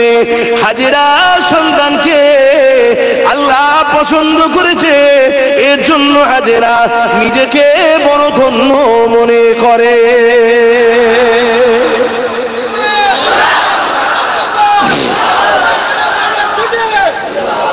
আজ আমার মায়েদেরকে বলি, অনেক মা আছে, বাপ আছে, বাচ্চারা দিন ইসলামের জন্য মসজিদ মাদ্রাসা ওয়াকফের জন্য আন্দোলন করতে গেলে বা হকের পক্ষে থাকলে মা বাপেরা বলে, বাবা যাস না, ও কাজ করিস না। আব্বা মা তোমার গর্ব করা দরকার। এই পাড়ায় হাজারো ছেলে আছে যারা চুরি করে, লোটে, খুন করে, চোরেদের পক্ষে থাকে, গুন্ডাদের পক্ষে থাকে। তোমার বাচ্চা হকের পক্ষে আল্লাহ সিলেক্টেড করেছে, তুমি গর্ব করো মা, তুমি শুকরিয়া আদায় করো। এই সমাজে হাজারো মা আছে যারা একটা সন্তানের জন্য কোথায় না কোথায় দোয়া দোয়া তাবিজ কাঁদা কাটি করতে কিচ্ছু বাদ দেয়নি, সন্তান হয়নি। আল্লাহ তোমায় দিয়েছে, এটা তোমার নয়, তোমাকে দিয়েছে। তোমার উচিত তোমার সন্তানকে একটাই ট্রেনিং দেওয়া, জান তো যাবে আল্লাহ রসুলের জন্য যেন যায়। জোরে বলুন সুবহানাল্লাহ। বাবা হকের পক্ষে থাকবি, ন্যায়ের পক্ষে থাকবি, গরিবের পক্ষে থাকবি, ইনসাফের পক্ষে থাকবি, ইনসানিয়তের পক্ষে থাকবি, দেশের পক্ষে থাকবি, দেশের প্রেমের পক্ষে থাকবি, অসহায়ের পক্ষে থাকবি, আল্লাহ ওয়ালাদের পক্ষে থাকবি, ন্যায়ের পক্ষে থাকবি। এই শিক্ষা দেওয়া তো দরকার। কিন্তু আমার অনেক মা বোনেদের বাপেদের কথা শোনা যায়, ছেলেদের ঘরে পিছন থেকে টানে টানে। মনে রাখবে কত ছেলে মায়ের কোল থেকে জনজন বয়সে এমনিও বিমারে চলে গেছে, অ্যাক্সিডেন্টে চলে যাচ্ছে, হারিয়ে যাচ্ছে। আজকে চারিদিকে তো আবার একদল লোক বেরিয়ে হত্যা করে দিচ্ছে। শুনছেন না শোনেন? আপনার বাচ্চা যদি হকের পক্ষে থাকে, ওয়াকাফ কালা কানুন মানছি না, মানবো না, এটা বলতে গিয়ে যদি আপনার বাচ্চা বুলেটের গুলি খায় জালিমদের হাতে, মারে শুনে রেখে দাও, তোমার বাচ্চা শহীদের দরজা পেয়েছে। কিয়ামতের দিন ওই বাচ্চা তোমাদেরকে জান্নাতে নিয়ে যাবে। জোরে বলুন সুবহানাল্লাহ। তোমার বাচ্চার বিগত জীবনের গুনাহ, প্যান্ট শার্ট পরা, দাড়ি চাচা যা গুনাহ ছিল, আল্লাহর ঘর দিন হকের পক্ষে আওয়াজ তোলার জন্য আল্লাহ তার পিছনে সব গুনাহ মাফ করে তাকে বেহিসাব জান্নাত দেবে। জোরে বলুন সুবহানাল্লাহ। সেদিন যেমন সাহাবা হুজুররা দ্বীনের জন্য লড়াই করেছিল, আজও আমাদের সামনে সেই দ্বীনের জন্য লড়াই এসে গেছে। তবে আমাদের গাফলতির জন্যই কিন্তু এটা হয়েছে। শুনছেন না? আমাদের গাফলতির জন্য আমরা সর্বসময় পরের সন্তানের পেট ভরিয়েছি, নিজের সন্তানের কথা ভাবিনি। আমরা সর্বসময় সবার কথা ভেবেছি, নিজের সন্তানের কথা ভাবিনি। আজকে ভেবে দেখুন তো, এই সময়ে যদি আমাদের নিজেদের হাতে গোটা 40টা যদি ক্ষমতাশালী থাকতো নওশাদের মতো, আমাদের কাজে লাগতো না? লাগতো না? আমরা নিজের কথা ভাবিনি, আমরা গুজে গুজে খাইয়েছি একজনকে, আর যাকে খাইয়েছি সে উগলাচ্ছে, বমি করছে, তাই তো বলছে দিল্লি চলে যাও। এটা বমি হচ্ছে তো, এত খাওয়ালে হয়? কম খাওয়াতে হয়। এজন্য বলেছিলাম চেয়ারে 3টে পা দিস একটা পা হায়াতেরা। আজকে বলুন তো, এই চেয়ারে ধরুন পা আমার একটা, আমি ধরুন বসে আছি, বুঝাতে চাইছি আমারও চেয়ারের দরকার নেই, আমার প্রয়োজনও নাই। তবে হ্যাঁ দরকার ওই রাস্তায় নাবার আমার ভাইকে না দিয়েছি, সে তার প্রয়োজন আছে। কথা বুঝে আসছে না? হ্যাঁ, তো সেই জায়গাতে একটা পায়া ধরুন আপনাদের, আর 3টে পায়া যে ধরুন যে আছে তারই হাতে আছে। ওই জায়গায় বসে বলতে পারতো দিল্লি চলে যা। কেন? বলতে গেলেই ভাবতে একটা পায়া ওদের। কথা বুঝছেন না? বোঝেন না? অর্থাৎ খুলে নিলেই চেয়ার পড়ে যাবে। তার মানে কি এখনো ক্ষমতা আছে। সময় থাকতে থাকতে ভাবতে হয় রে বুকা, সময় থাকতে থাকতে না ভাবলে উপায় থাকবে না। এখনো ক্ষমতা আছে, আমরা চাইলে 110-15টা বার করতে পারি। এই ক্ষমতা আমাদের হাতে আল্লাহ দিয়ে রেখেছে এখন। কিন্তু একদিন যদি না ভাবি, আজও একদিন এই ক্ষমতা কিন্তু আল্লাহ কেড়ে নেবে, কেড়ে নেবে। যে তোর হাতে দিয়েছিলাম, তুই যখন গুরুত্ব দিসনি তোর কাছে রাখবো না, কেড়ে নেবে। সেদিন কিন্তু দিশে হারা হয়ে যাবে। তাহলে আমাদের ক্ষমতায় যদি আমরা 100 কি 110-15টা বার করে চুপচাপ বসে থাকি, বাকি তোরা যারা আছিস ফাটাফাটি মারামারি যা পারিস করে যে যা পাবি পা, এবারে আমাদের কাছে আয়। শুনছেন না শোনেন? আমাদের কাছে আয়, কার কটা লাগবে বল, কে হতে চাস বল। না আমার বড় শখ একটু হব, তো হোগে যা। কিন্তু হওয়ার পরে মনে রাখবি আমাদের ভাগ যেন টাইমে টাইমে চলে আসে। শুনছেন না শোনেন? সে চাকরিতে, পড়াতে, সর্ব জায়গায় আমাদের যে ভাগ, সেই ভাগ যেন চলে আসে, না হয় নামিয়ে দেবো। শুনছেন তো নাকি? এইটা হলো পার্টনারশিপ। এটাকে কি বলা হয়? ভাগীদারি। আমি এটাই বলেছিলাম, আমার বিরুদ্ধে কত মুসলমান গালিগালাজ করেছিল, কত কে কত কি বলেছিল আমি জানি তো। আমি তো 10 বছর আগে থেকে ওয়াকাবলি আন্দোলন করছি, আর আমার সাথে জুড়েছে সংগঠনের ছেলেরা, তারাও আন্দোলন করছে। প্রায় 7-8 বছর ধরে আলো সুন্নাতুল জামাতের ছেলেরাও আন্দোলন করছে। এখন তো অনেক বন্ধুদের ঘুম ভেঙেছে, যা ঘুম ভাঙার পরেও যদি এখনো সজাগ হই, এখনো উপায় আছে না নাই, এখনো উপায়। কিন্তু এখনো যদি ভেতরে ভেতরে দালালি করে, তাহলে বাপ দালাল চিনতে হবে না, হবে না?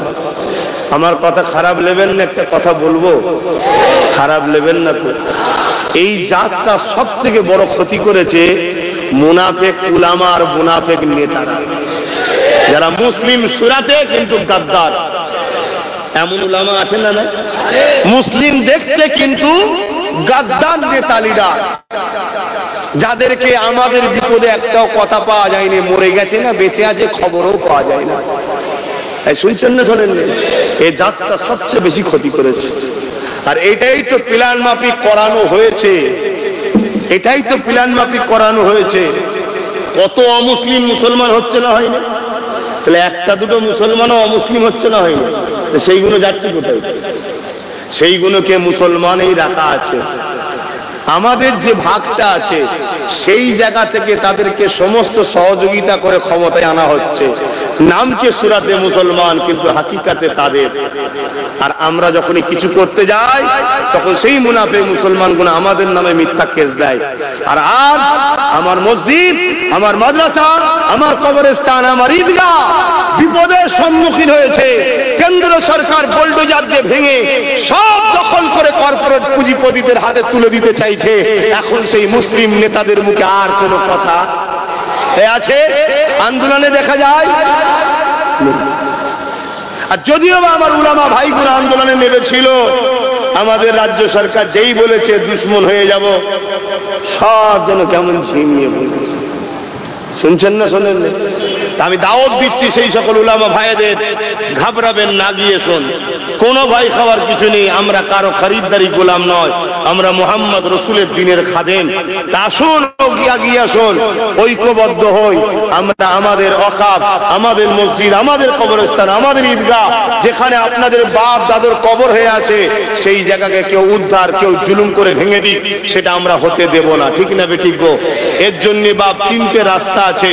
আগামী দিন, আজ সময় তো জলসাতে বেশি সময় নাই, আগামী দিন যদি আপনাদের এই এলাকায় বা নিমদিঘি মাঠেতে এই ওয়াকাফ কালা কানুনের বিরুদ্ধে, কেন্দ্র সরকারের ফ্যাসিস্ট চিন্তা ভাবনা, সংবিধান বিরোধী চিন্তা ভাবনার বিরুদ্ধে যদি নিমদিঘির মাঠেতে আমি জনসভা ডাক দিই, ওয়াকাফ বাঁচাও, সংবিধান বাঁচাও, কেন্দ্র সরকারের জুলুমকে বন্ধ করো, এই আন্দোলনে আপনারা কি নিমদিঘির মাঠেও একটু কাজ কারবার ছেড়ে যেতে পারবে? সেদিন আপনাদের কাছে আলোচনা হবে। এই ওয়াকাফকে বাঁচাবার 3টে পন্থা আছে, তার মধ্যে একটা পন্থা একটু টাচ করে যাচ্ছি। যে পাওয়ারে তারা এই অন্যায়টা করছে, ওই পাওয়ার আমাদেরকে দখল করে তাদেরকে অন্যায় ছুটাতে হবে। না হয় বাপ, দ্বিতীয় কোনো রাস্তা নেই বাপ, পাগলামি করে লাভ নেই। যদি বোঝার হয় বোঝো, এখনো সময় আছে। এই পশ্চিম বাংলায় গত 4-5 দিন আগে বেহেলাতে একজন বোন বোরখা পরে আছে বলে তাকে কি বলছে, অর্ধউলঙ্গ লোকটা, ভারতবর্ষে হিন্দুস্তানে বোরখা পরা যাবে না। সে কি অ্যারেস্ট হয়েছে? তার কি শাস্তি হবে? কেন? রাজ্য সরকারের হাতে ক্ষমতা, পুলিশ রাজ্য সরকারে কেন করবেন না? আপনি তো বলেন আমি সংখ্যালঘু দরদি, কেন করবেন না? না না, আস্তে আস্তে খোলস চেঞ্জ হচ্ছে, অরিজিনাল রূপটা বেরোচ্ছে। কেন? ছেলে বড় হয়েছে, আঁচলের তলায় 14 বছর ধরে মানুষ করেছে ছেলেদের ঘরে, সেই ছেলে এখন বড় হয়ে গেছে। সেই ছেলেরা বিভিন্ন জায়গায় মারপিট করছে। তাই তো নিউ টাউনে গরু বিক্রি করাটাও অপরাধ হয়ে দাঁড়িয়েছে। খবর পেয়েছেন না ভাই?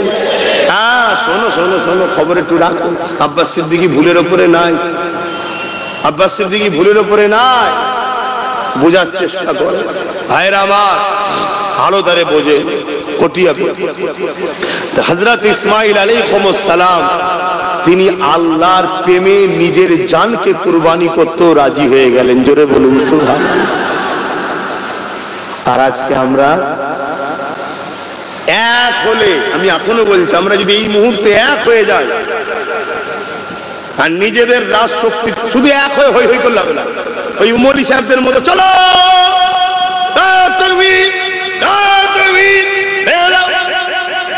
আবার কিছুক্ষণ পরে যে দেখা যাচ্ছে সেই নেতার সঙ্গে মিটিং এ বসে আছে, এরকম করলে হবে না। ও এক হয়ে লাভ নেই, এক হতে হবে। পাশাপাশি এই লোহাটা কাটতে গেলে লোহা দরকার আছে না? তাহলে যে পাওয়ারে আমাদেরকে মিটাচ্ছে ওই পাওয়ার দিয়ে এটাকে ভাঙতে হবে। শুনছেন তো নাকি?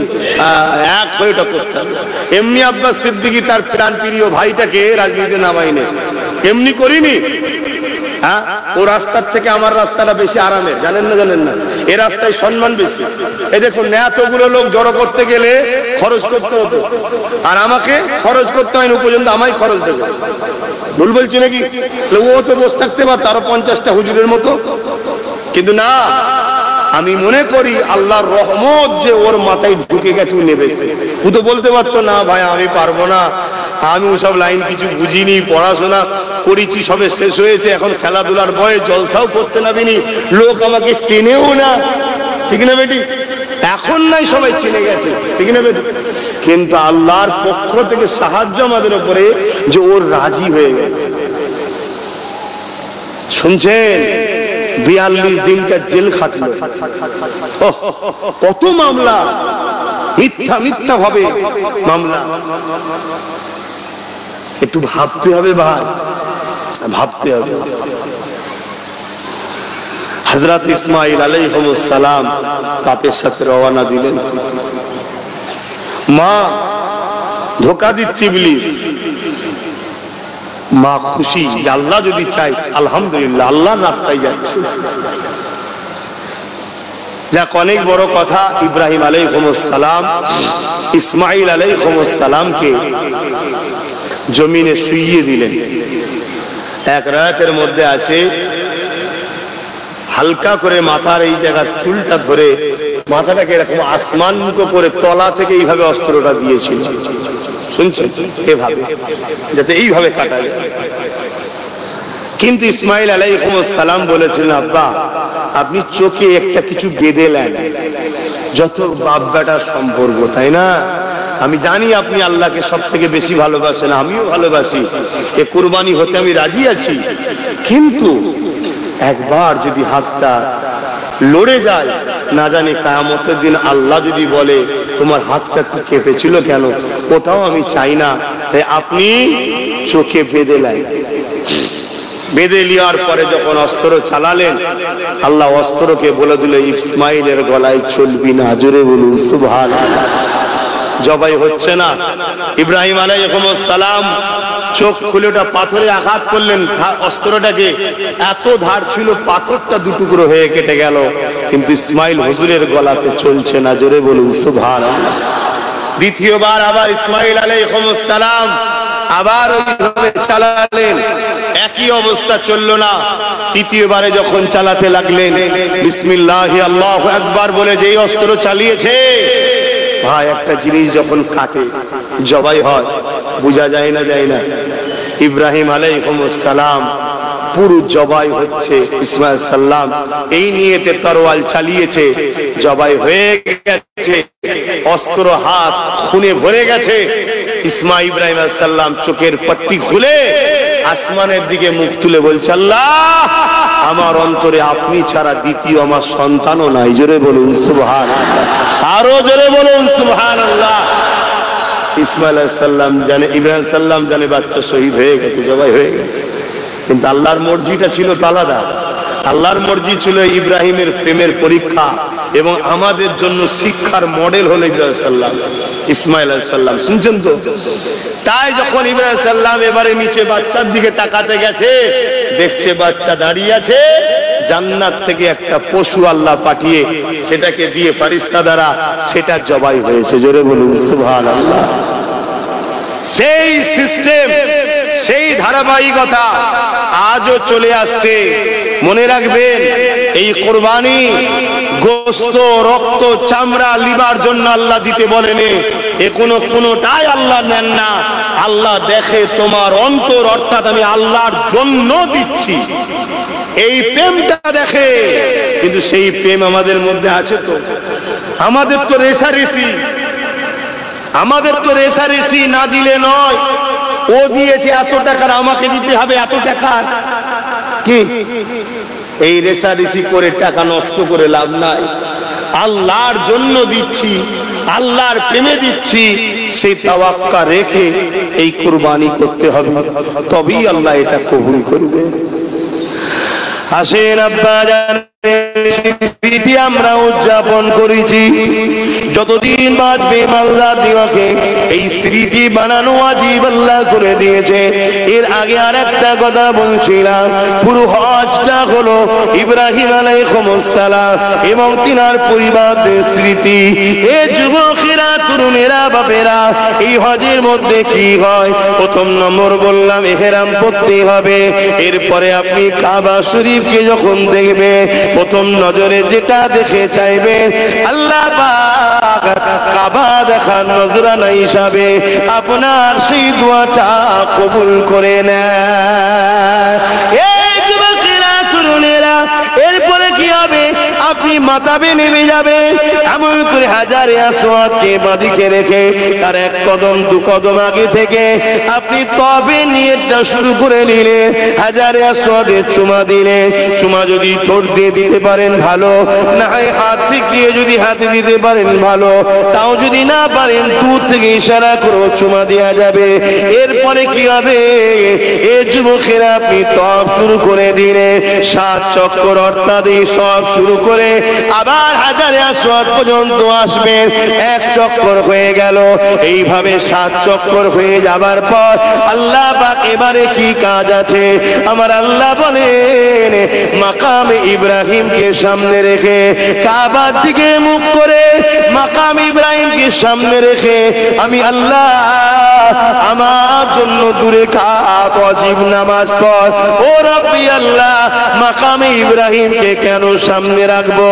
আল্লাহ পাক জানিয়ে দিলে, ওই মাকামে ইব্রাহিমে আমার ইব্রাহিমের কদমের ছাপ লাগা একটা পাথর আছে।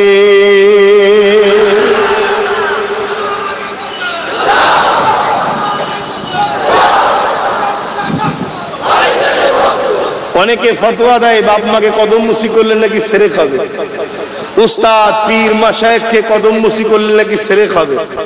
আর এখানে ইব্রাহিম নবীর পায়ের দিকে মুখ করে যে পাথরটা রাখা আছে এবং কাবাকে কিবলা বানিয়ে আল্লাহকে সিজদা দিতে হচ্ছে, এখানে শিরক হবে না? কি গো? এই মাকামে ইব্রাহিম, এটা ইব্রাহিম আলাইহিস সালামের কদম স্মৃতি। আল্লাহ 10 লাখ 5 লাখ খরচ করে এলাম তোমার ঘর দেখতে, তওয়াফ করতে, আর তুমি আমাকে ইব্রাহিমের কদম দেখাচ্ছ। শুনছেন তো নাকি? আল্লাহ পাক বলছেন, আমার মাহবুবদের কদমেই তোদের মুক্তি আছে। জোরে বলুন সুবহানাল্লাহ। তাই ইব্রাহিম আলাইহিস সালামের ওই কদমের কাছে আল্লাহ নিজে হাজির করেছে। এখানে একটা ছোট্ট কথা আপনাদের জিজ্ঞেস করি, পুরো মক্কা হলো পাথরের। ইব্রাহিম আলাইহিস সালাম হাজারো জায়গায় পা দিয়েছে, মাকামে ইব্রাহিমের ওই পাথর ছাড়া ইব্রাহিম নবীর পায়ের চিহ্ন আর কোন জায়গায় আছে? কেন নয়? যদি বলেন যে নবীদের পা লাগা সাথে সাথে পাথর গলে যায়, মজে যায়, তার পায়ের নকশা পড়ে, তাহলে আরো জায়গায় তো পাথর গলেছে, সেই নকশাগুলো নাই কেন? যদি বলেন আল্লাহ মিটিয়ে দিয়েছে, তাহলে মাকামে ইব্রাহিমের নকশাটা মিটাইনে কেন? এবং শুধু মিটাইনে তা নয়, বড় যত্ন করে আল্লাহ কাবার দরজার সামনে পাশে তাকে রেখে দিয়েছে এবং নামাজ মাকামে ইব্রাহিমের দিকে মুখ করে, অর্থাৎ কাবা আর তোমার বিচকারে মাকামে ইব্রাহিমকে রাখতে হবে, অন্য জায়গায় পড়লেও হবে না। রেখে তোমাকে 2 রাকাত নামাজ পড়তেই হবে। কারণ কি? একটা ইতিহাস আছে না নাই? আছে না নাই? এই ইতিহাসটা আল্লাহ জানাবে বলেই এই স্মৃতিটা বানিয়ে রেখেছে। জানেন আপনারা? কি গো, হ্যাঁ কি না বলেন? আমি বলবো না থাকবে। আল্লাহ পাক ইব্রাহিম আলাইহিস সালাম কে বললেন আমার ঘর বানাও। হযরত ইব্রাহিম আলাইহিস সালাম যখন ঘর বানাতে লেগেছে, ওই যে মাকামে ইব্রাহিমে যে পাথরটা আছে, ওই পাথরটা অটোমেটিক উঠতো, অটোমেটিক নামতো। যদি আমি বলি লিফটের মতো তাহলে ভুল হবে, কিন্তু বুঝাবার জন্য লিফট বলা যেতে পারে। কিন্তু লিফটকে উপরে তোলার জন্য অনেক মোটর ব্যবহার হয়, অনেক তার রশি ব্যবহার হয়। কিন্তু মাকামে ইব্রাহিমে যে পাথরটা আছে, ওই পাথর সাহায্য ছাড়া অটোমেটিক উপরে উঠতো, অটোমেটিক নিচে নামতো। দুনিয়ার কোন সায়েন্স বিজ্ঞান এইরকম অটোমেটিক নাবা উঠা পারেনি। পাথরকে কাবার উপরে দিতে হবে, ওই পাথরে দাঁড়াতো, পাথর উপরে তুলতো। ইব্রাহিম সাল্লাম ঘর তৈরি করছে, আবার নাবার দরকার হয়েছে, জমিন থেকে কিছু নেবে, আবার পাথর নামতো অটোমেটিক। শুনছেন তো?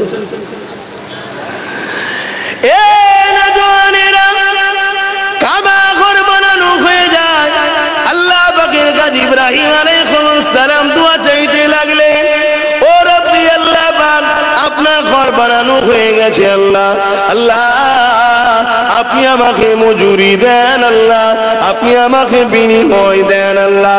আল্লাহ পাক বললেন, ইব্রাহিম রে যাও, তোমাকে মজুরি হিসাবে এই ঘর তুমি বানালে, আজ থেকে এই ঘরকে আমি আল্লাহ আমার ঘর বলে দিলাম। ইব্রাহিম আলাইহিস সালাম আরো মজুরি চাইছে, অনেক বড় কথা। আল্লাহ পাক বলতে লাগলেন, ইব্রাহিম কি চাও বলো। ইব্রাহিম আলাইহিস সালাম ওই পাথরের উপরে দাঁড়িয়ে দাঁড়িয়ে দাঁড়িয়ে আল্লাহ পাকের কাছে ওয়াজ আলোচনা করতে লেগেছে, দোয়া চাইতে লেগেছে, বয়ান করতে লেগেছে, বলতে লেগেছে। কি কথা বলতে লেগেছে? আল্লাহ পাক ওই যে একজনকে আপনি পাঠাবেন, জিনার জন্য কুল কায়নাত তৈরি করেছেন, জিনার জন্য সব কিছু বানিয়েছেন, যিনি আপনার কাছে সব থেকে বেশি পেয়ারা, তিনি কে? জোরে জোরে বলো, জোরে জোরে বলো কে? তিনাকে আমি ইব্রাহিম আমার বংশে নসলে পাঠাবেন, আমি ইব্রাহিম যেন তিনার দাদা হতে পারি।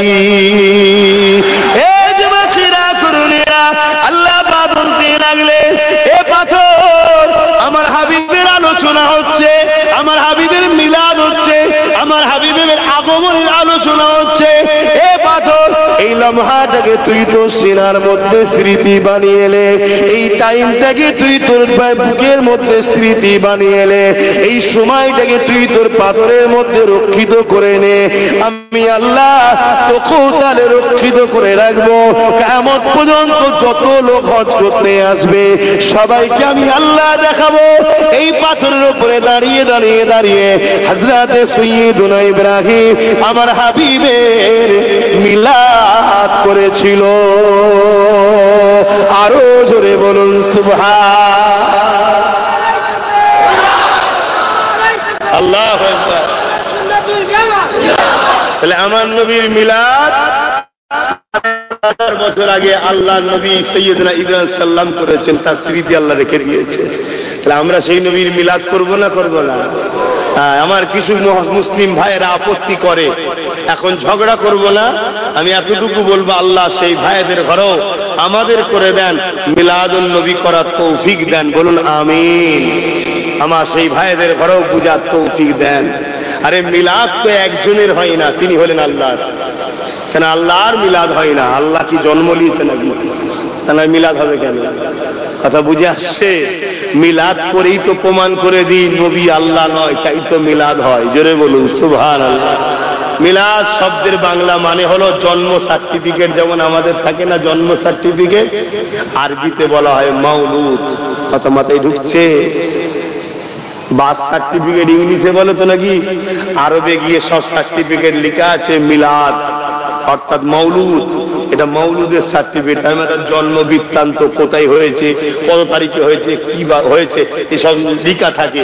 এটাকে আরবিতে বলা হয় মৌলুদ থেকে মিলাদ। তাহলে আমার নবী ইব্রাহিম সাল্লাম যখন নবী আসেনে, তিনার আগমনের আলোচনা করছে, আমার নসলে পাঠাবেন, আমার খানদানে পাঠাবেন, আমাকে তিনার দাদা বানাবেন, ইত্যাদি ইত্যাদি আলোচনা করছেন। আরো অনেক বড় কথা, নামাজ পড়তে হবে, তারপরে আর একজন ভাইজান আছে, তিনি আসবেন, আলোচনা করবেন। আমি আর সংক্ষেপ করছি, আসুন একটু সালাতু সালাম পড়ে নি। ইয়া নবী, ও আল্লাহ,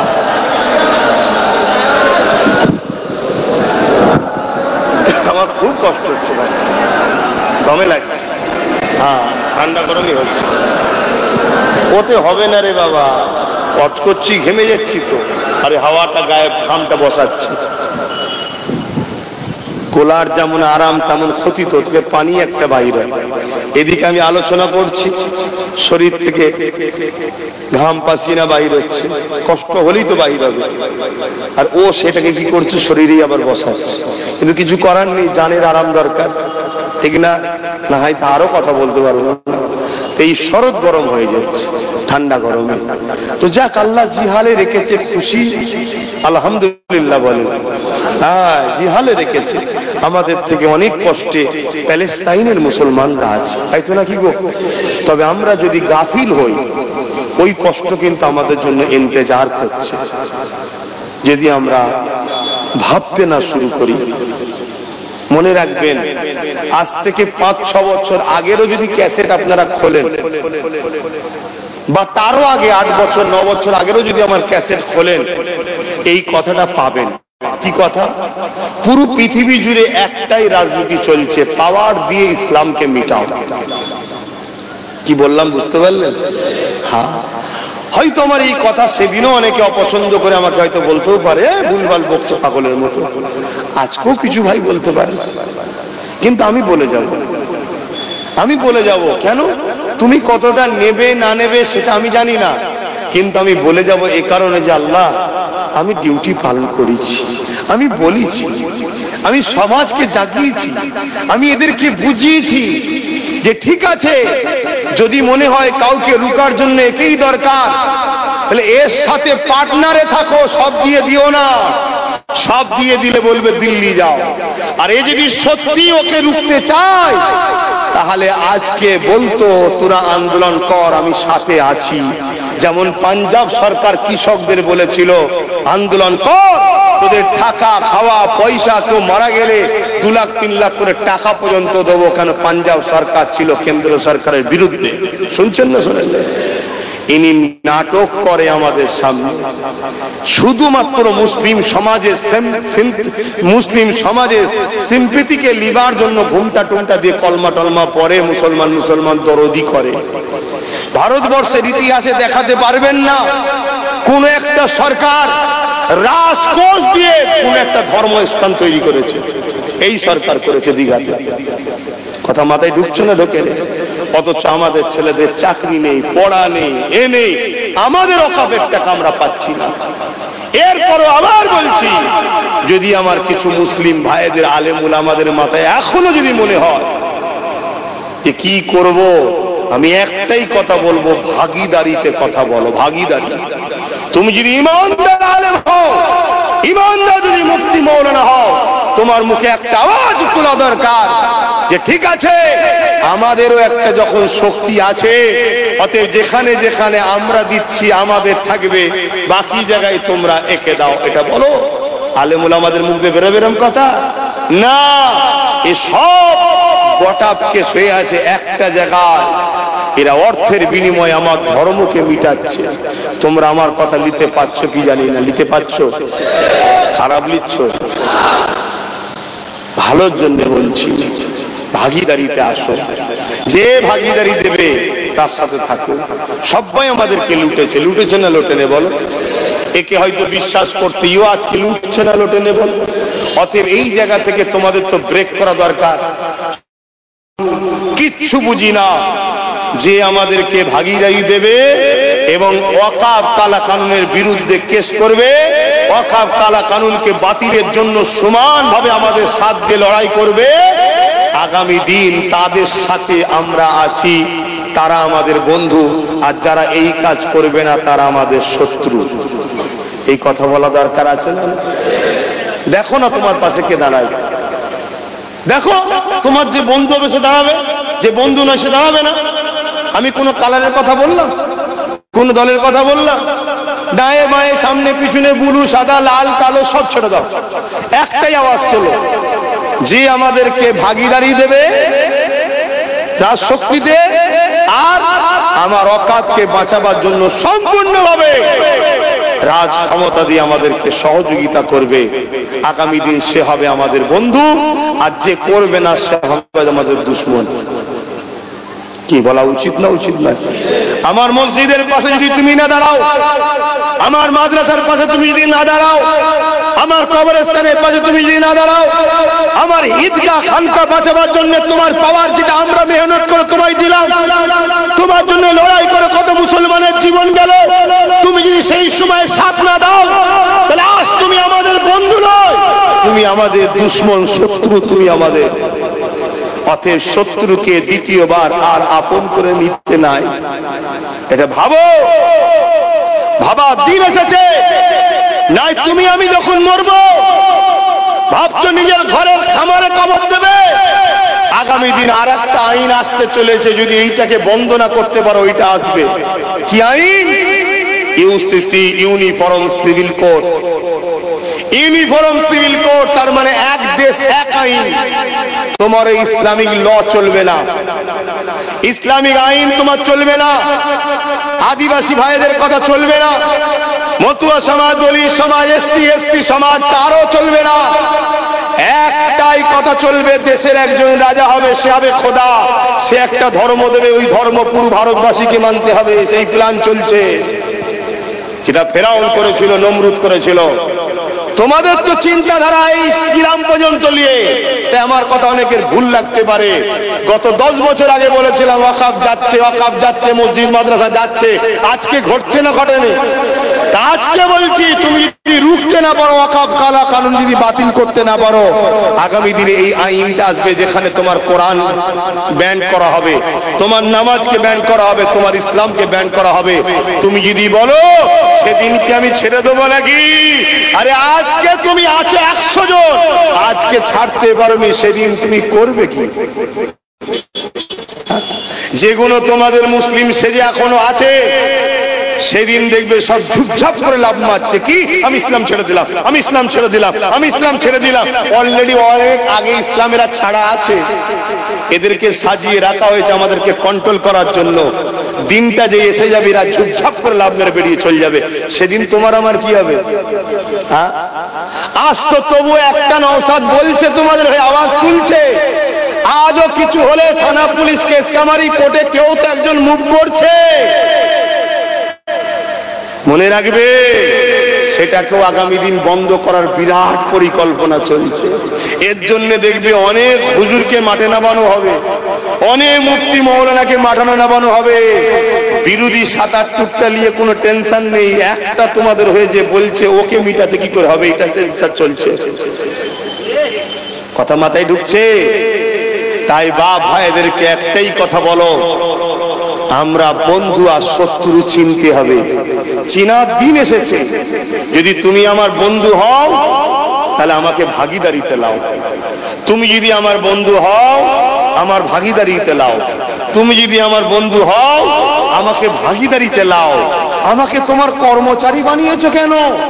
আমাকে 10% হলো শেয়ার দাও। কি ভুল বলছি নাকি? তুমি যদি আমার বন্ধু হও, কি বন্ধু এরমই করতো নাকি? বন্ধুর এরমই হওয়া দরকার তো। তুমি যদি দরদি হও, এটাই তো করা দরকার। আমি বেশি চাইছি না, 10% শেয়ার দাও। আর যদি না দাও, তাহলে তুমিও বন্ধু নয়, তুমিও বন্ধু নয়, তুমিও বন্ধু নয়। সব যখন দুশ্মনী হয়ে গেছে, একাই চলো, একাই চলো। তাতে কে বাঁচবে, কে মরবে, কার কি হবে ও দেখার দরকার নাই। ঠিক না বেঠিক গো? হ্যাঁ, এটা ভাবো। কিন্তু সেই ঘুরিয়ে ফিরিয়ে দিনের শেষে এসে একটাই কথা বলবে, কি কি বলবে? উত্তরপ্রদেশে কি হচ্ছে দেখেছিস? কি বলবে? উত্তরপ্রদেশে কি হচ্ছে দেখেছিস?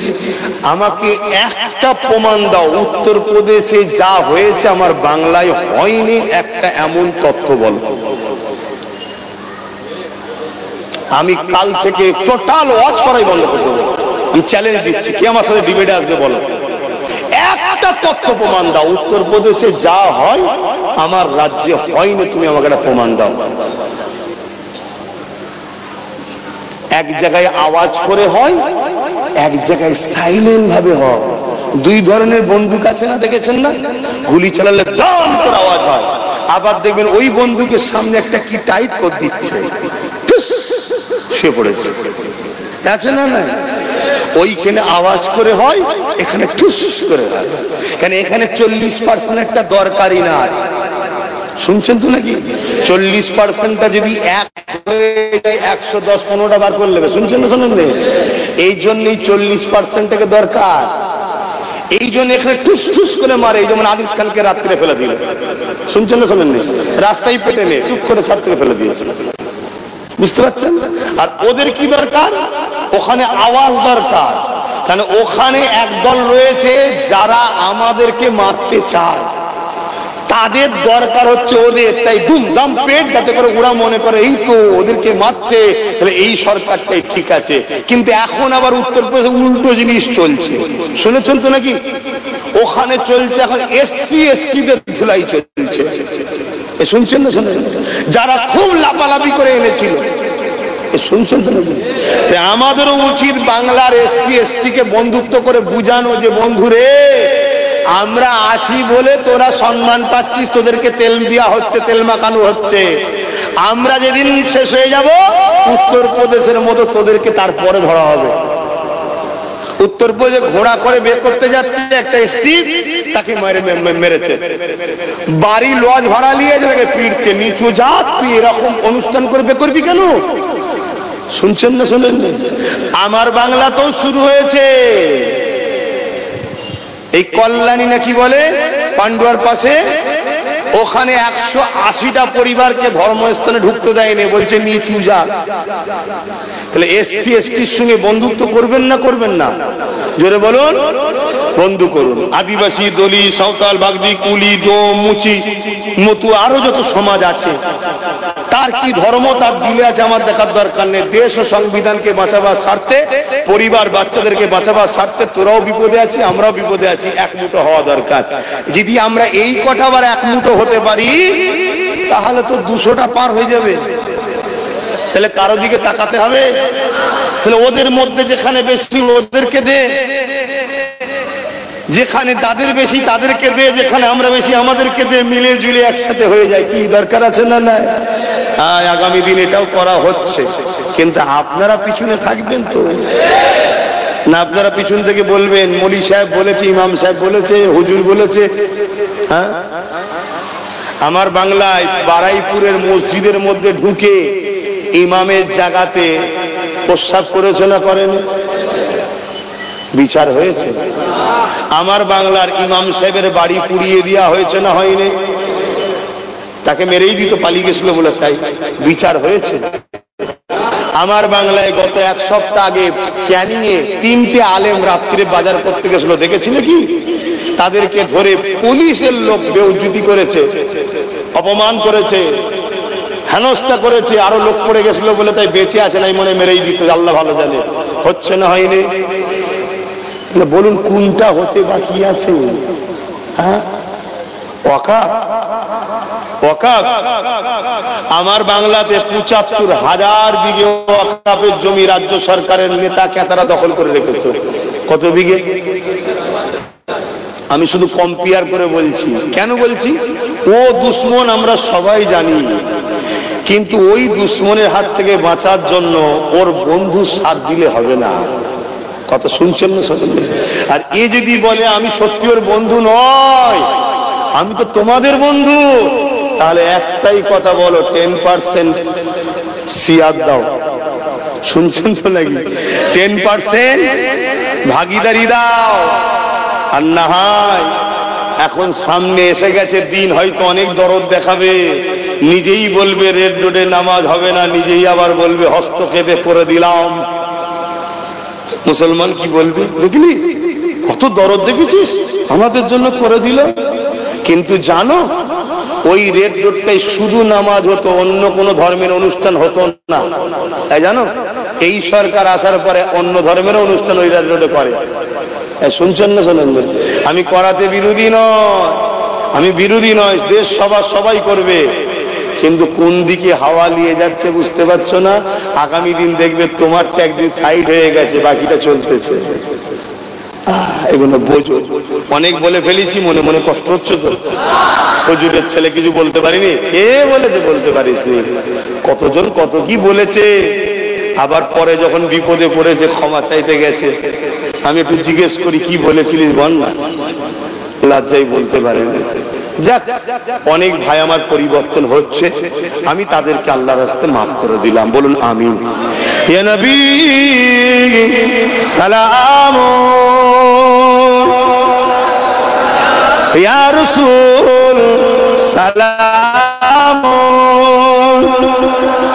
ইয়া হাবিব সালাওয়াতুল্লাহ। এখন নামাজ হবে তো, তারপর জলসা। আল্লাহুম্মা আমিন। আয় আল্লাহ, আখরি দোয়া আমার ভাই করবে, আমি এতটুকু দোয়া চাইছি, মালিক আপনি আমাদেরকে এক হওয়ার তৌফিক দিন। আলেম ওলামা পীর মাশায়েখ প্রত্যেকটা